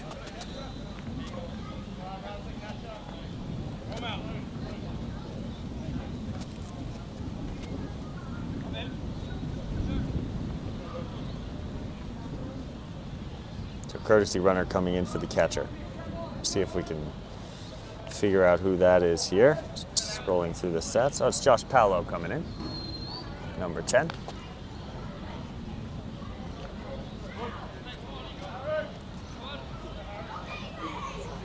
So Paolo running for Polidano here and the bunt comes down. A perfect bunt on a ball up near the head. A lot going on that play. So the ball was thrown at the head of the Carina hitter, able to get the bunt down. And it was really a beautiful sacrifice bunt. Play made to first by Lakeo, but nobody covering third. So the left fielder, Ricky Diebel, coming all the way in to make sure that that was done. So all that is to say, a sacrifice bunt moves the runner to second, and Carina turns the lineup over to Chris Kaysen, who's 0 for 2 today. And so that's back-to-back pitches from Shellshear right at the heads of the Carina batters. Hopefully he can find a little bit of command here as he goes back to the top. And right on cue, lays one in there for strike 1.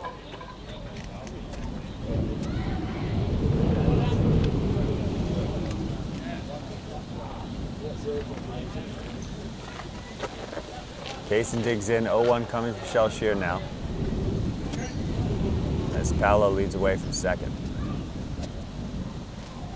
And pitch is grounded towards third. Lakeo picks it up just to the left of the bag.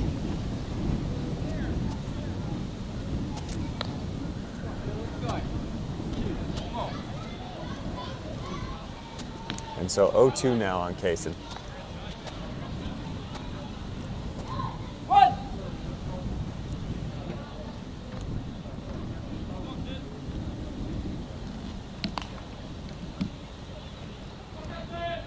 Shelshear looking to get dialed in.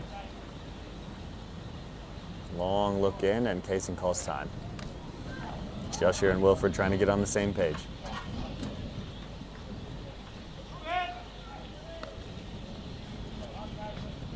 And they do.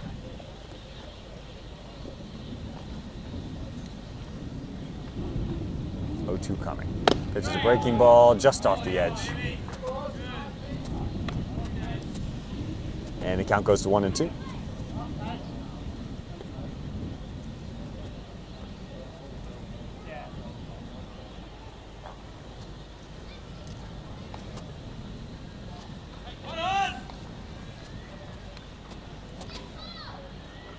One-two coming now from Shelshear. Pitches a fastball fouled away to the right side.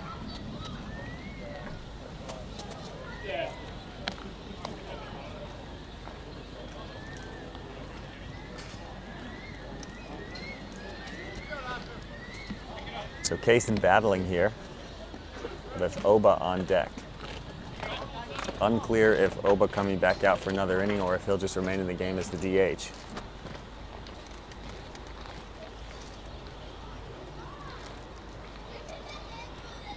And that pitch skips past Wilfred, and Paolo moves to third. A wild pitch there from Shelshear. Puts Carina in position to push another run across here if Kaysen can execute. Count to 2-2 now.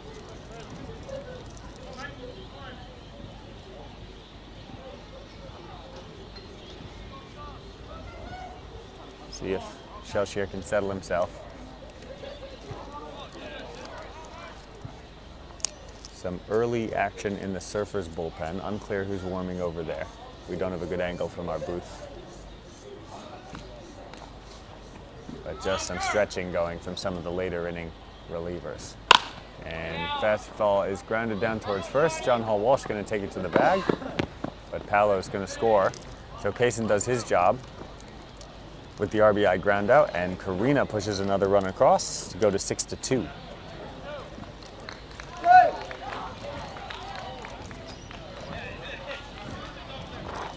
The base is reset, and Oba will dig in now with 2 outs here in the fifth.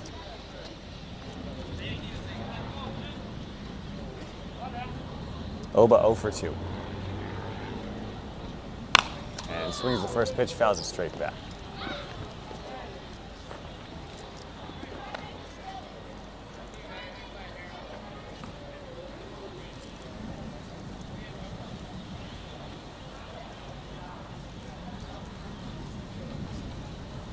Oh-1 coming now from Shelshear. Pitch is in the dirt, ball 1.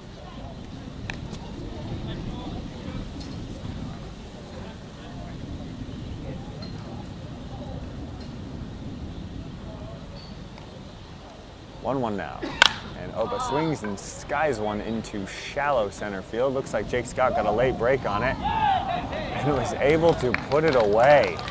So Scott must not have seen it in the lights and then got a very late break and came steaming in, laid out, full extension, and makes the catch off the bottom of the grass. But not before Carina pushes another run across. We'll go to the 6th inning with Surfers leading 6-2.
Welcome back, top of the sixth. I do apologise. Rookie error. The microphone hasn't been turned on this entire time. You could hear me talking, but you're probably hearing me through Owen's microphone. I do apologise, but you could hear what I was saying, but you couldn't hear what I was saying. Brings us Anyway, back to the early days of SPBC TV. There's always something. Always something I forget. That's not too bad. I'll take that. So new pitcher here for the Red Sox as we go to the top of the sixth. We'll give you Oba's final line and then walk you through Haruto Okano's line for the season. As the throw goes down, it'll be Dikachiya to lead it off. Oba finishes today 5 innings, 6 hits, 6 runs, only 3 earned, 3 walks, and 2 strikeouts. 98 pitches, 58 strikes. And he is staying in as the designated hitter. So that's the Shohei Ohtani rule. The pitcher comes out when they're hitting for themselves. They can stay in as the DH for the rest of the game. Something that Ricky Diebel does as well at times. And so it's Okano replacing him on the mound for Carina. Big leg hang and the first pitch fastball laced into right field by Dikachiya. So he was ready for that one. And he's on with a single. As long as your mic's working, that's all that matters. Oh, Johnny, you're a big part of the call. A big part of everything that you do. Everyone wants to hear your voice. They're sick of hearing mine. Okano limited appearances here. 3 innings, no hits, no earned, 2 strikeouts, and a 0 ERA in his limited appearance. But that'll be Dikachiya breaking up that party, getting the first hit off of Okano at this level.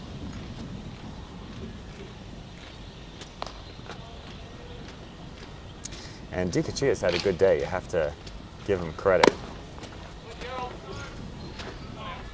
As that pitch is outside for Lakeo. Dikachiya 2 for 4 today, and one of the 2 times he was retired was an absolute missile right at the shortstop. Lakeo also a good day, 2 for 3. And he has been a tough out for Carina all weekend long. Pitch, Dikachiya running. And throw down, not in time. So another stolen base for Dikachiya. He continues to climb the leaderboard. And it's early in the season, but we'll see if he has a pass at the all-time Surfers single season record held by Ben Grant, 32 stolen bases a couple of years back. Andy Cosgrove, one of these stalwart expats, or not expats rather, that's more what I am, stalwart imports, as Lakeo grounds one right back to the mound. Okano has a look and throws him out for the first out. Cosgrove had a run at that record early on in his first year with the club, picking up 20 steals in the first half of the season. But then once his power stroke locked in, he stopped running. And speaking of club all-time record holders, Harry White steps into the box. White 9 home runs last year, but as he is constantly reminded by Jai Diebel, who hit 10 the year prior, that is not the club record. The record is shared by Diebel and Andy Utting with 10 homers apiece in their own respective best power seasons. However, because Harry White started last year in Division II and didn't really play a full season in Division I, those 9 homers helped power him to an .824 slugging as he takes the ball up and away. That .824 slugging percentage is the highest single season slugging percentage in Surfers baseball history.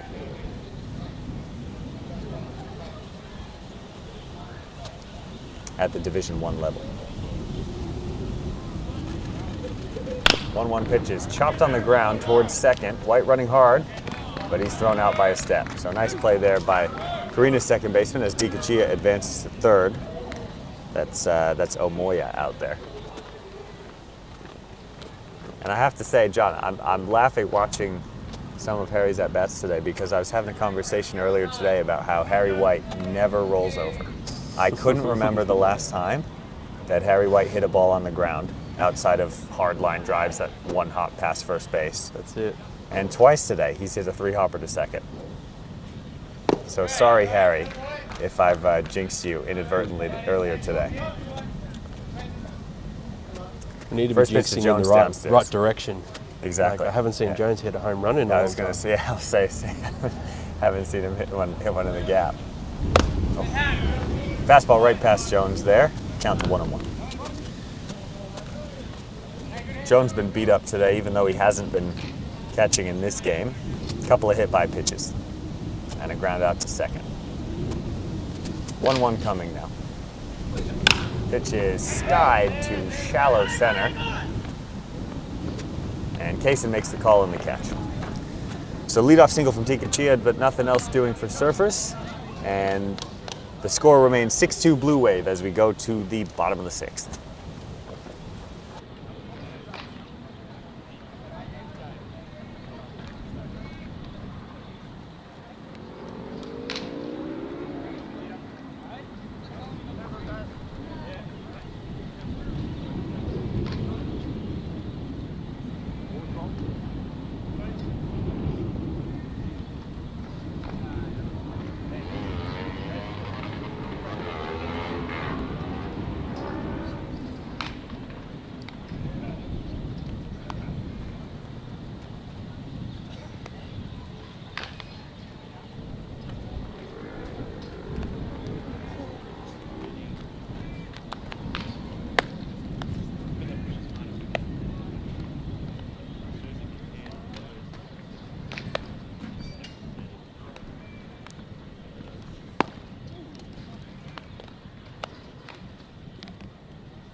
So back here, bottom of the 6th, as Wilford's throw goes down, another new arm for Surfers. We'll give you Shellshear's final line and then introduce Tyson Wardrop here. Shellshear finished 2 innings, no hits, 2 runs, 1 earned, 1 walk, 1 strikeout, and a couple of hit batsmen as well that wouldn't be recorded in that line. 40 pitches and 23 strikes. So nice job by Shellshear to limit the damage when he was struggling a little bit with control. And it'll flip to Tyson Wardrop now, as has been somewhat of a recipe for Kevin Fenn over the last couple of weeks. Chambers to a couple of the young guys in the middle with an inning or 2 each, and then flips it to Summerford to close the door. Wardrop this season in limited appearances, 4 1/3 innings, 0-0 record, 4 hits, 7 runs, 7 earned, 6 strikeouts, and 6 walks. So you can do the math on the ERA, but it's in a relatively limited appearances to this point. And Wardrop again looked quite good his last time out.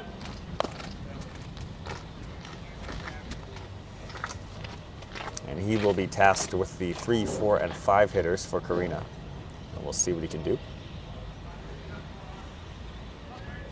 Drew Naylor at the plate for the Red Sox. 2-0 count. Pitch is fastball. Breezed in there for strike 1. That one's 78 miles an hour from Wardrop.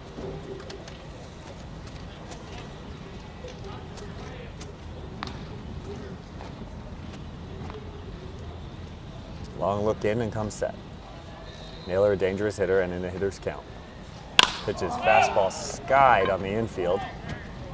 And Lakeo settles underneath it and makes the catch for out number 1. A little bit of frustration there from Naylor. You could tell he was putting a big swing on that one and just got underneath it. But a nice job from Wardrop to work back from a hitter's count. And Strelchuk now will come to the plate. Strelchuk 0 for 1 today, and that has been a theme amongst these Carina hitters. Don't want to say too much, but the entire lineup is 0 for something. Here with 1 out in the 6th.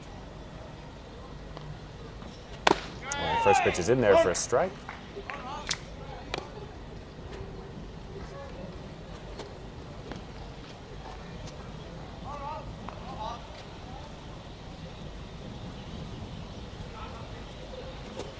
And pitches a big swing and a miss for strike 2.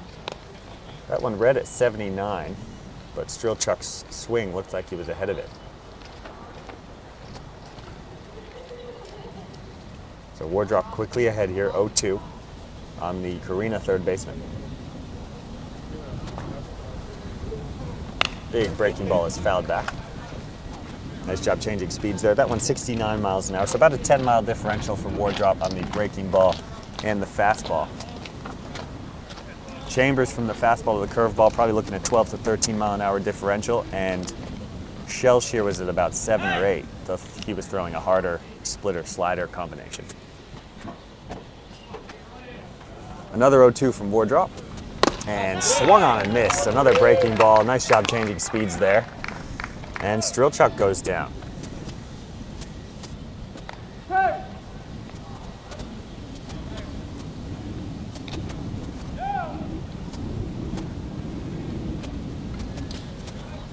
Takahashi now the shortstop. He's 0 for 1 today.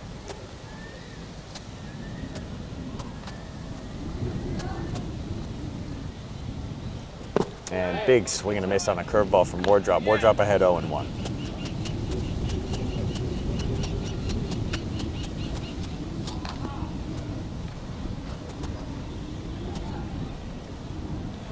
Another breaking ball and another swing and miss. And it looks like Wardrop going to force Takahashi to make an adjustment here. Now, if I'm catching and he's throwing like that, I'm calling the same pitch. I want to see Takahashi make a change. But we'll see what Wilford decides. He could change the eye level here with the fastball up before going back to the breaker. There's the fastball. High chopper to Lakeo. Stays in front, throws across, and makes the play. Beautifully done by Lakeo, who decides to settle back for the second hop, but fires across to get Takahashi by a step. And we will go to the 7th. The Carina Red Sox now 0 for 19 in this game. And Surfers leading 6-2, with 3 innings to play.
All right, back here, top of the 7th, 6-2 Bluewave lead.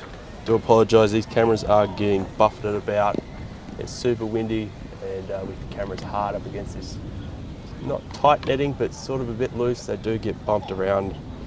Always try and get the cameras up nice and close through the netting so you're not looking through anything. Doing it for you guys.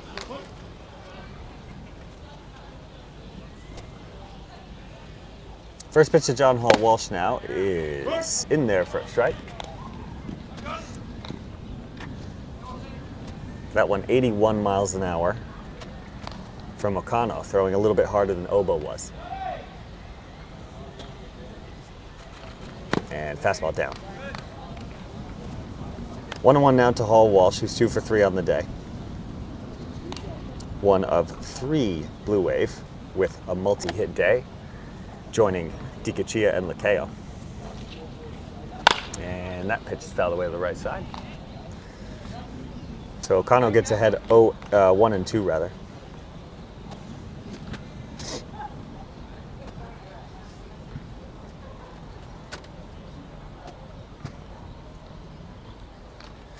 We'll see if Wardrop goes back out for a second inning for Surfers. Have to imagine Summerford's starting to get hot.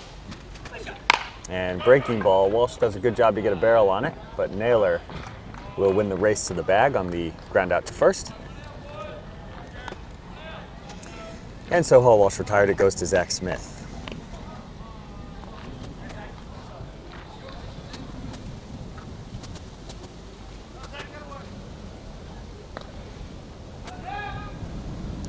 Smith 0 for 3 today, has an RBI on a ground out, and also looking to join the party. And he will take down and away for a ball. Wardrop very efficient in that last inning, only 11 pitches and 9 strikes. A Chambers-esque inning.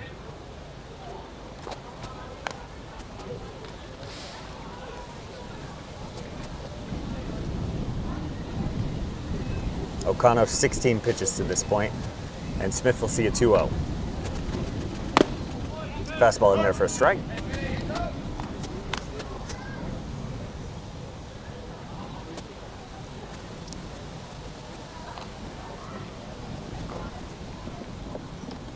O'Connor with the big leg hang and another fastball. That one right by Smith, 81 miles an hour. 4 strike 2.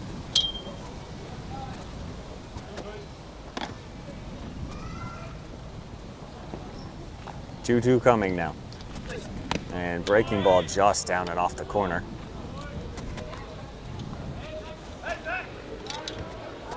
So Smith will see a 3-2 here. Scott and Wilford waiting on deck. And pitch is fouled away, we'll do it again.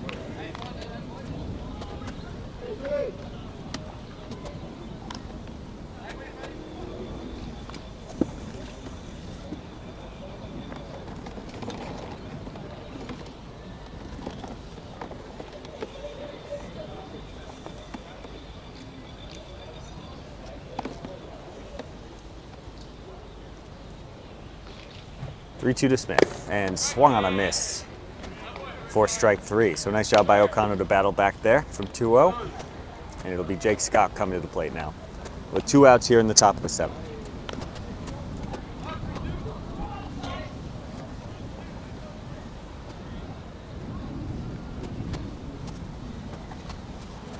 Scott also 0 for today.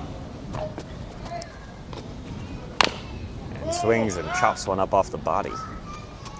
So 0-1 on Scott. He is 0 for 1 today. Has walked and also has a sacrifice fly. He knocked in the most recent run that the Blue Wave scored his last time up.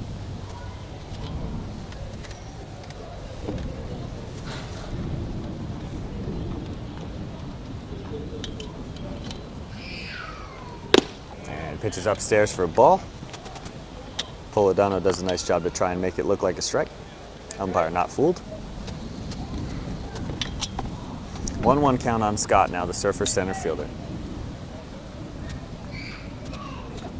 And fastball on the outside corner. That one 82, the hardest ball O'Connor's thrown so far today. And he's ahead 1-2 now on Scott.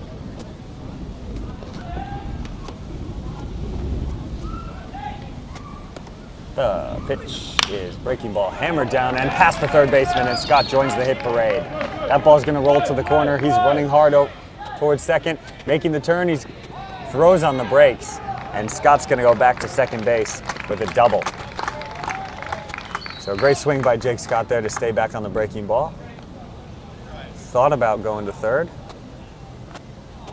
and then thought better of it. And that'll bring up Wes Wilford with a chance to tack on here in the 7th. That now Surfer's 8th hit of the day. Just looking at the box score, Surfer 6 runs, 8 hits and 3 errors, while Carina 2 runs, 0 hits and 2 errors to this point.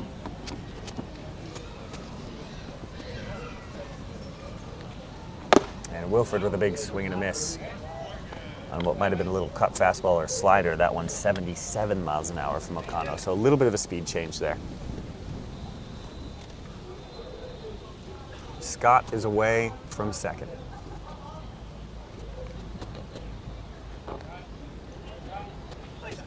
Pitches a fastball on the outside corner. And O'Connell quickly ahead 0-2, reverse pitching Wilfred there.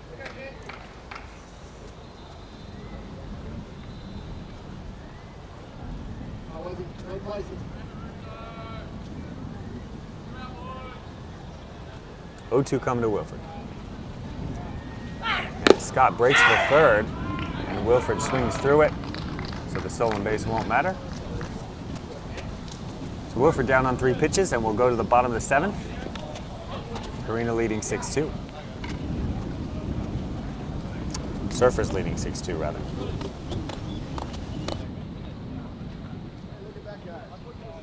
Who's that guy?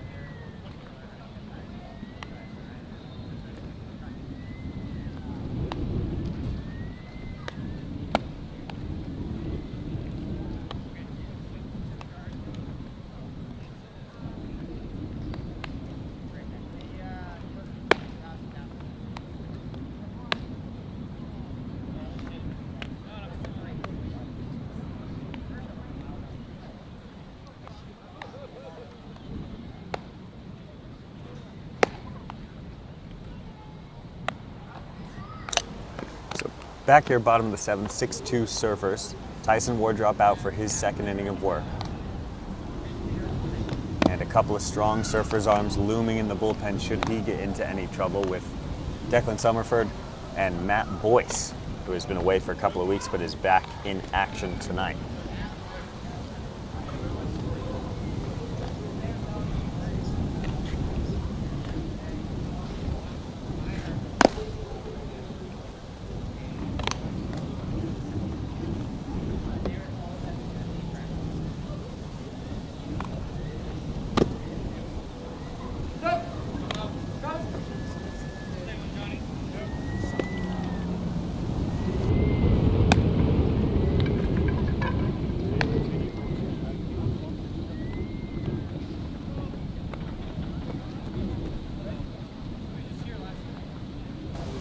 Wind really picking up here at the ballpark now. No sign of any more nefarious weather at this point, but we will be keeping an eye on it.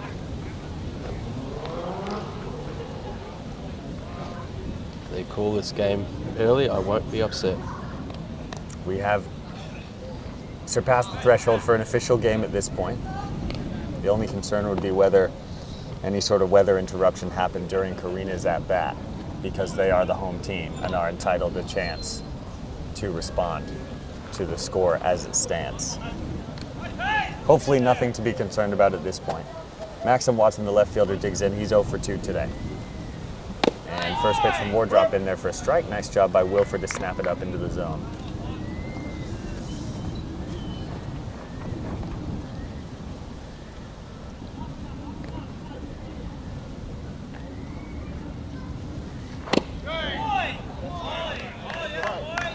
Just misses there. Count 1-1.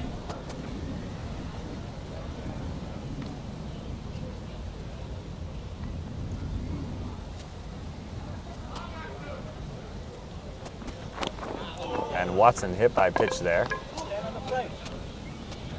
On a ball to the shin area. So he'll trot that one off. Wardrop will try to reset.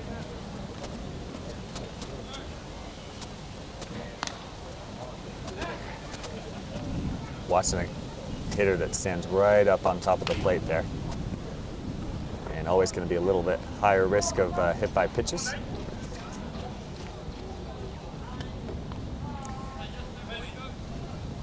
So that brings Nathan Murray to the plate.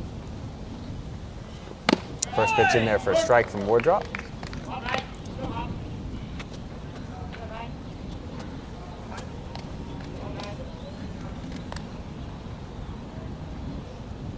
(6-2) here in the 7th. Surfers leads. Maxim Watson away from first. 0-1 pitch. Breaking ball in the dirt. Swung on and missed. Nice job by Wilford to keep it in front.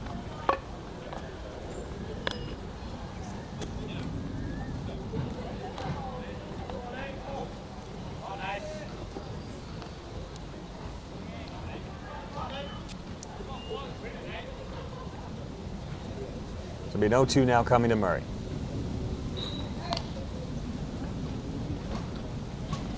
And big breaking ball swung on a miss. Nice pitch there from Tyson Wardrop. Harder curveball there. That one at 73.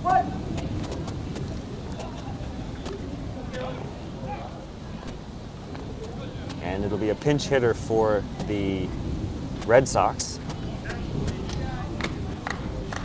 as it looks like Polidano replaced with Kalen Van Hilst here. So Van Hilst at the plate. Watson leads away from first. And throw over, not in time.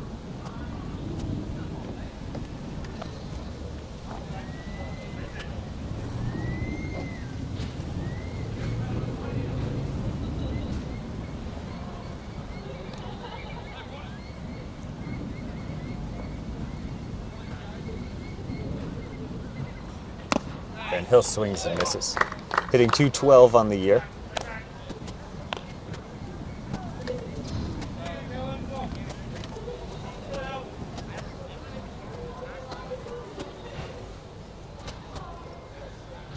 (0-1) coming now from Wardrop. And pitches swung on and grounded towards short. DiCuccia to second for 1. Smith on the first. Double play. And the Bluewave now have held the Red Sox hitless through 7 innings. They lead 6-2 as we go to the 8th.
So back here in the top of the 8th would be Ricky Diebel for the Blue Wave. A little bit of confusion between the umpire and the scorers, as it sounds like there might have been potentially a batting out of order situation with the Red Sox.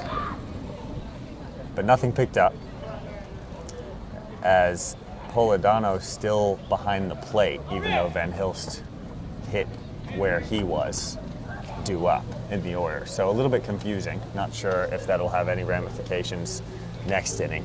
Presumably not at this point. Diebel 0 for 4 today, looking to get himself on the board here in the 8th.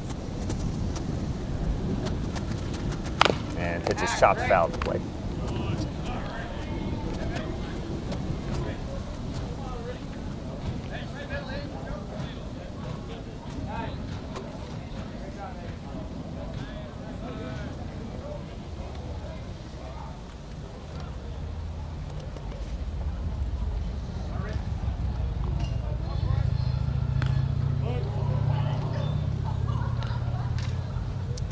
O'Connell coming up on 30 pitches here for the Red Sox.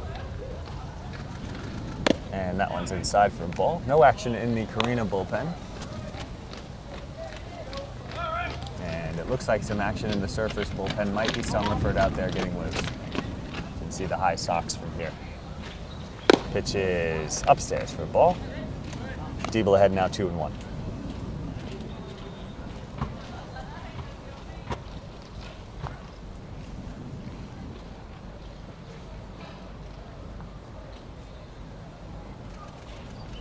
Pitch is in there for a strike.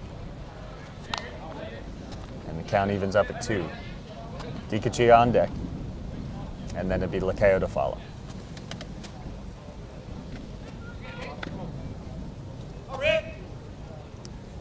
2-2 pitch. And big breaking ball skips to the backstop. Diebel able to hold up.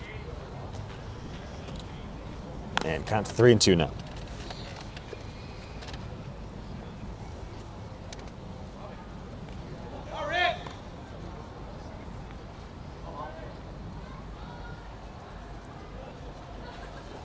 Diebel swings and slams the ball out towards left field.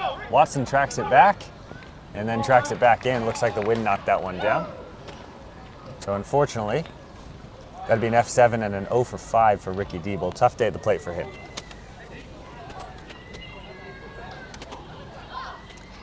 And the baton passes to DiCaccia. DiCaccia 2 hits today.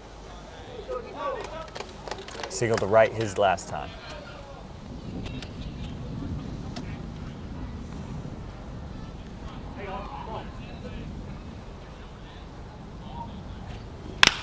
Pitch is hammered towards third. Third base makes the play on the backhand and throws it across to Naylor for the second out.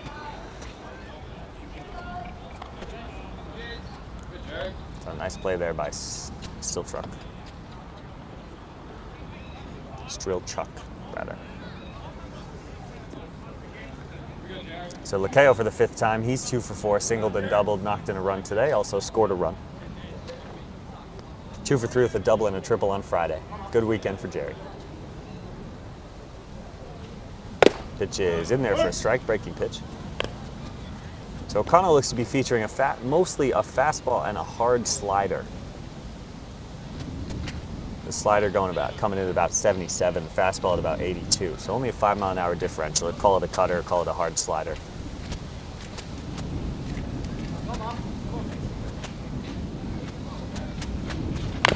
Pitch is chopped at the plate and back to the screen. So 0-2 on Lacayo now, with 2 outs here in the 8th.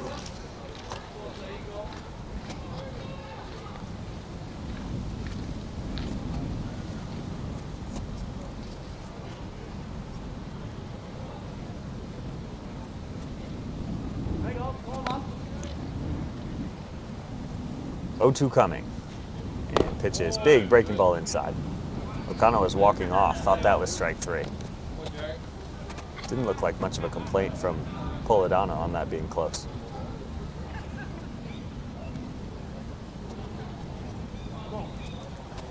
So Lacayo digs back in, he'll see a 1-2. And fouled back. Just gets a piece of it.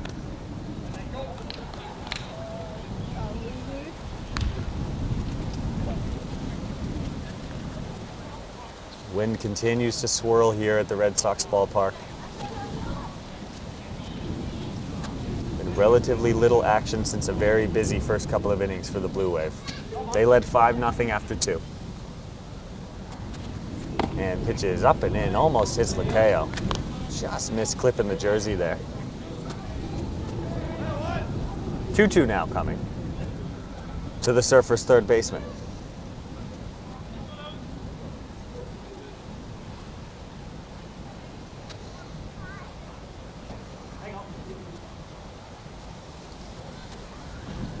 And that pitch is hit in the air to center. Kaysen settles underneath and puts it away.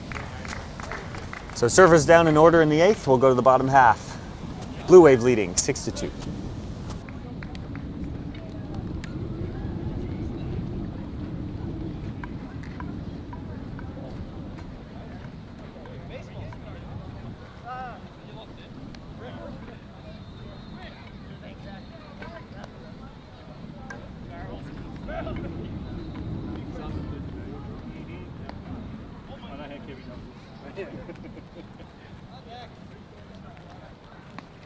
Summerford. Summerford.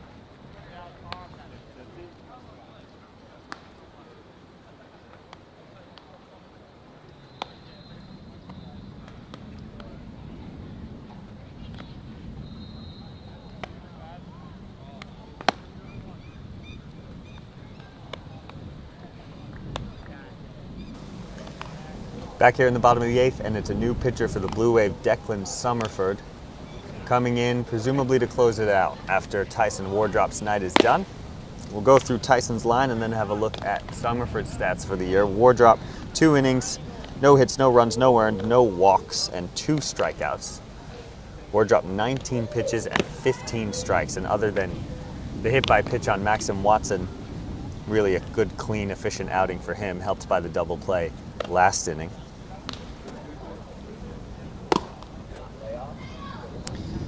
Summerford has sparkled this year so far. For the Blue Wave, 23 1/3 innings, a 6-1 record, and a save to his name as well. Scattered 13 hits and 3 walks. 4 runs, only 3 earned, and 35 strikeouts for a 1.16 ERA. So the line you'd expect from an ace and from an Australian professional, as he was recently picked up by the Brisbane Bandits. And I tell you what, John, if I'm Carina, I'm starting to get a little worried. Not just because of the score, but also because we're facing one of the best, if not the best pitcher in the entire league for presumably the final 2 innings. And the lineup is 0 for 21. Yes, that's not optimal if you're a Red Sox fan. Things are not going to get easier, so they needed to get a lead early and try and hold it, but it just hasn't been their night. Shout out Benny Morris in the chat. Good to see you, mate.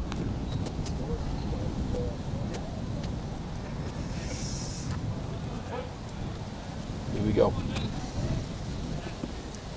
So Summerford will face the 9, 1, and 2 hitters. And the first pitch is grounded foul, 83 miles an hour, a little get-me-over fastball there from Summerford. We've seen him up to 92 last year in the grand final. And again, this is my first game, my first time doing the game with John this year, but I believe he's been sitting upper 8s most nights, 86 to 88. Yep. At this point in the season. And big breaking ball, that one's 70 miles an hour, so huge differential there for him. Downstairs for a ball. Amoya 0 for 1 today. Might have had a fielder's choice earlier.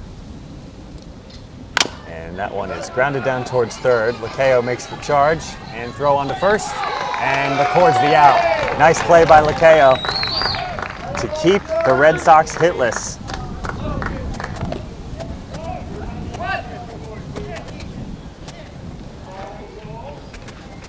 And that is now 22 outs recorded without a hit by the Blue Wave pitching staff.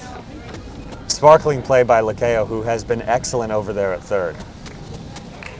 And Wilfred's been very clean behind the dish as well. You have to expect this is not the last time we'll see that defensive mix-up. So back to the top. It'll be Kaysen versus Summerford here with 1 out in the 8th. First pitch, breaking ball just downstairs. Wilfred wanted it, Summerford wanted it as well. So count 1-0.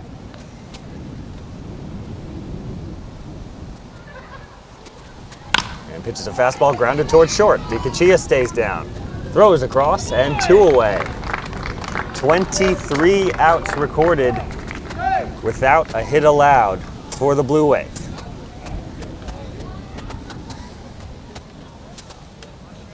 So 2 quick outs for Summerford there.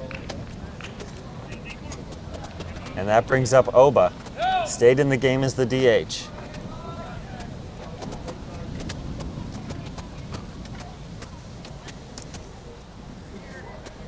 Summerford delivers.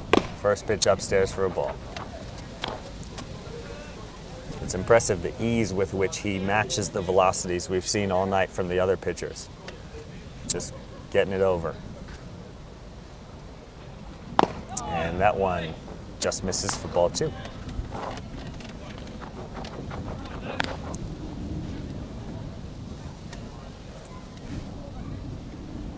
So 2-0 on Oba now, the Carina starting pitcher and subsequent DH.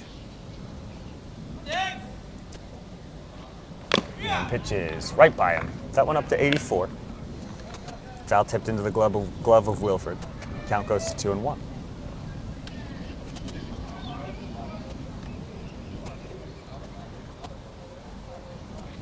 Pitches, big breaking ball in there for strike 2, and the count is now even. So Summerford fights back. And Oba steps out, steps back in. Summerford ready to go, comes set. 2-2 pitch coming, 2 outs here in the 8th. Fastball chopped towards third. Lakeo stays down, throws across, and retires Oba to retire the side. So if you know anyone who likes baseball, give them a call. 24 outs and still not a hit allowed by the Blue Wave. 6-2 Surfers as we go to the 9th.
Back here in the 9th, 6-2 Surfers, it's Harry White to lead off.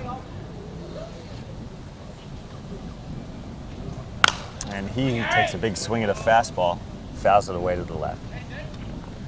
We'll see who comes back out for Surfers in the 9th. Could see Summerford or could see Boyce coming in. Either way, we'll get some high velocity. And again, if you're just tuning in, a bit of a game recap here. Surfers busted out with 4 runs in the first, stringing together some singles, some walks, and some productive hitting. Knocked in another one in the second on an RBI double from Jerry Lakeo. Carina scratched 2 runs across, not with the help of any hits, but just a little bit of walks, hit batters, small ball, ground outs, moving runners up and across. And the most recent run scored by the Blue Wave, a sacrifice fly by Jake Scott. Again, if you're just joining us, the story of this game has been the Surfers' pitching staff, who have held the Red Sox hitless through 8 innings. And that's been a combination of Steve Chambers, Oscar Shelchier, Tyson Wardrop, and Declan Summerford to this point. White will see a 1-2 here. And swings and misses at what looks like might have been a changeup. So White is retired, and it'll be the DH Lachlan Jones come to the plate.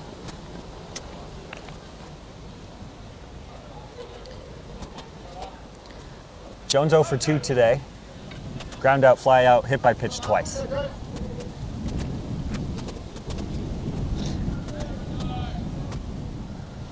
Flew out to center his last time.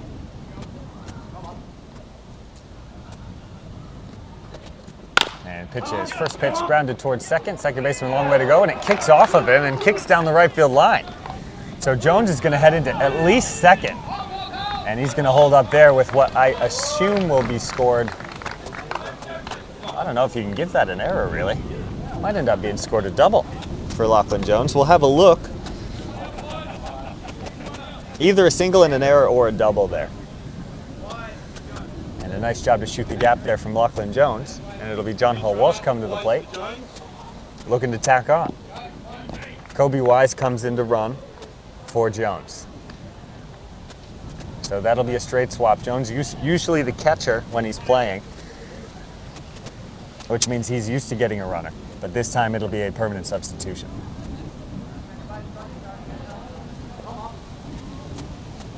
So 1 out, 1 on for John Hall Walsh. And he swings and drives one to center. Kaysen over to his left, over to his right rather, settles underneath it and makes the catch. So Wise stays on second, 1 pitch, 1 out for Walsh. And Zach Smith comes to the plate.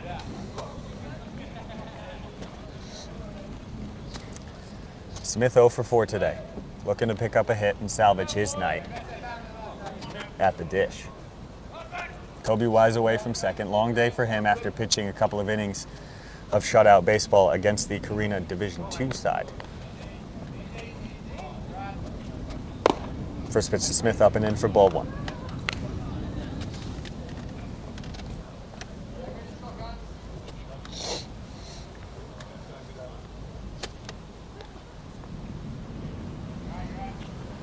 And swung on and missed. Fastball by Smith.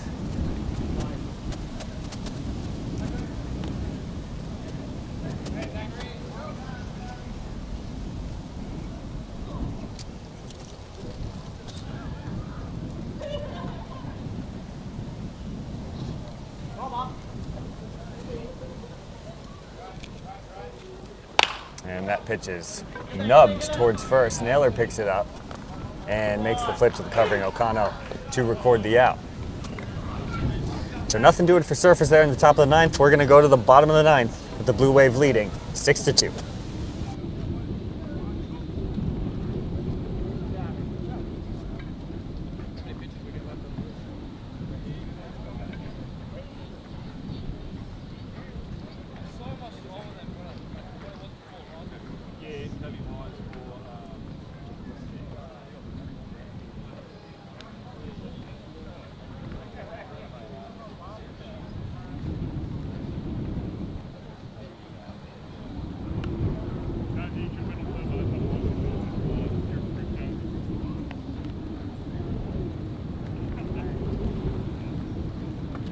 Royce to the mound.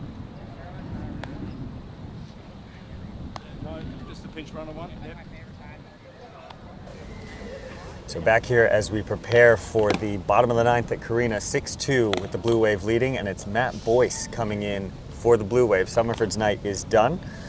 Quick and efficient night for him. I'll just double check his line. So Summerford, 1 inning of clean baseball, no strikeouts, no runners on of any kind, 10 pitches and 6 strikes. And it's Matt Boyce coming in. And he is bringing the heat tonight. He'll be throwing the hardest out of anyone. With Summerford not quite not quite dialed up to his 100% velocity.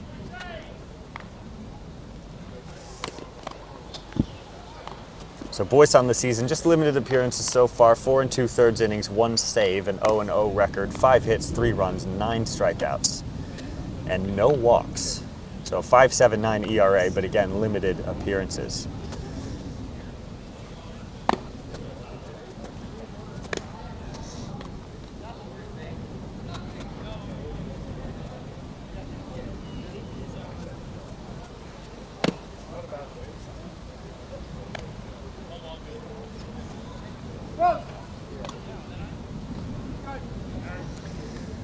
So Boyce's favorite stat is his Ks per 9. And with 9 strikeouts in 4 2/3 innings, he's looking at a Ks per 9 of about 17. So that is getting it done. And this is a guy who pitches with a lot of emotion. We'll see what he can do here against 3-4-5 for Carina. Carina Red Sox looking for their first hit of the game.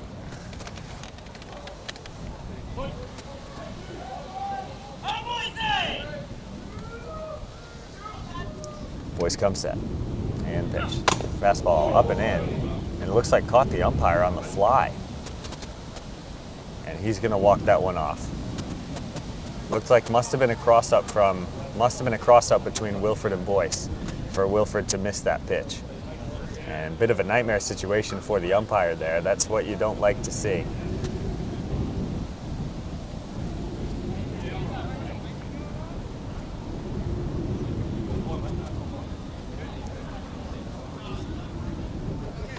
Yeah, I can just hear Wilfred saying that it looks like Boyce couldn't see the sign, so they might go to a tap system here. We'll have a look and see. Now Wilfred's still throwing signs. Boyce has got it and comes set. 1-0 pitch. Fastball in there for strike one. That one 86 miles an hour from Boyce. Boyce is a high 80s guy. Can touch 90 in the 90s. And pitch is 88 miles an hour. That one down and away for ball 2. So arm feeling fresh after his holiday. And he is ready to come in here and throw hard for the 1 inning that he's got. And pitch is skied, and that's going to head right back towards our booth. And just off the netting there. So that's another ball that would have been caught were this net not as unique as it is here at Carina, covering sort of the area behind the plate.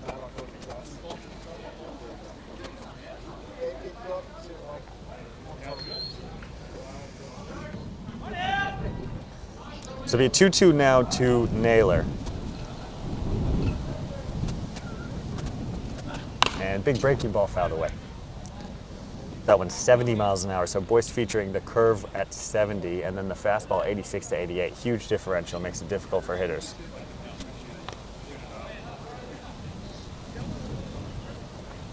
Naylor's 0 for 3 today. It'll be Strelchuk to follow. He's 0 for 2. And then Takahashi, who's also 0 for 2. That's barring any pinch hitters.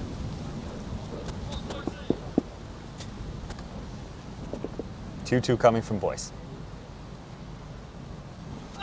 And fastball is flared out towards first. John Hallwalsh chasing it into foul territory and makes the play over by the chain link fence. And that is 25 outs recorded without a hit for the Bluewave staff.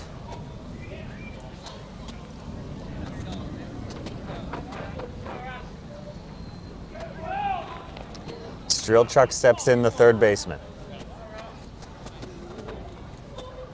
Surfer's now 2 outs away from a 6-2 win and 2 outs away from doing something special. Pitch is fouled away, 88 miles an hour there from Boyce.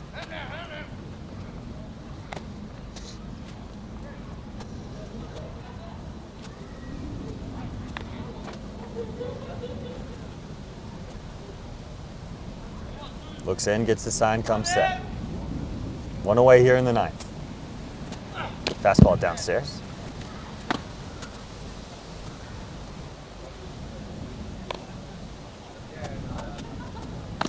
count 1-1 on the Red Sox third baseman. Big flash of lightning there. Off in the distance. And at this point, just looking to get this game finished off before the storm comes. Pitches a fastball line towards right field and right at Harry White, who is positioned perfectly. Bit of a heart stopper there after what we've seen so far. That was well struck. But Strelchuk is retired. That's now 26 outs without a hit. And the last chance for the Red Sox to get in the hit column is the shortstop Takahashi. 2 outs in the ninth. First pitch, a fastball on the edge for strike one. Boyce with the thigh slap. He can sense it. We don't know if the dugout's aware. There have been base runners, there have been runs scored, but we don't know if the dugout's aware of what's at stake with this at-bat. Pitches a fastball, flared towards right field, and Harry White's on to make the catch. And Surfers wins it 6-2, and even more, not importantly per se, but enjoyably, a combined no-hitter by the Surfers Blue Wave staff. It wasn't out of order, it was a strike getting What an achievement. This is a quality lineup, these Carina hitters, and the Blue Wave shut them down completely to the tune of 0 hits. Congratulations to the Blue Wave pitching staff, the combination of Steve Chambers for 3 innings, Oscar Shelshear for 2 innings, Tyson Wardrop for 2 innings, Declan Summerford for an inning, and Matt Boyce closes it out. 9 no-hit innings by the Blue Wave, and they take this one today 6-2. You have to wonder, John, if these guys even know. I don't even think because of they the score. It's not often you get a no-hitter with the opposition who a no-hit actually score runs. So I think they'll be quite surprised when they look at the box score.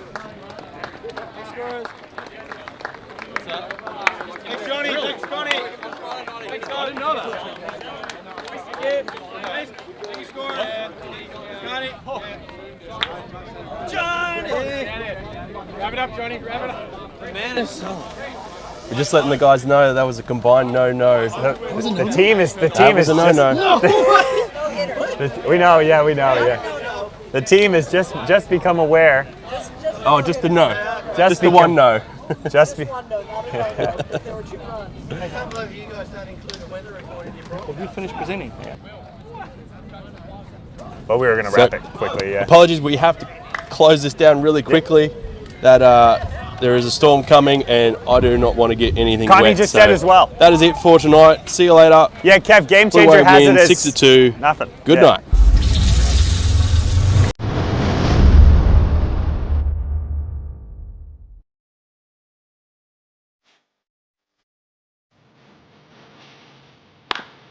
Ground to third. Throw across to first. And that is it. The Surfers Paradise Blue Wave are champions once again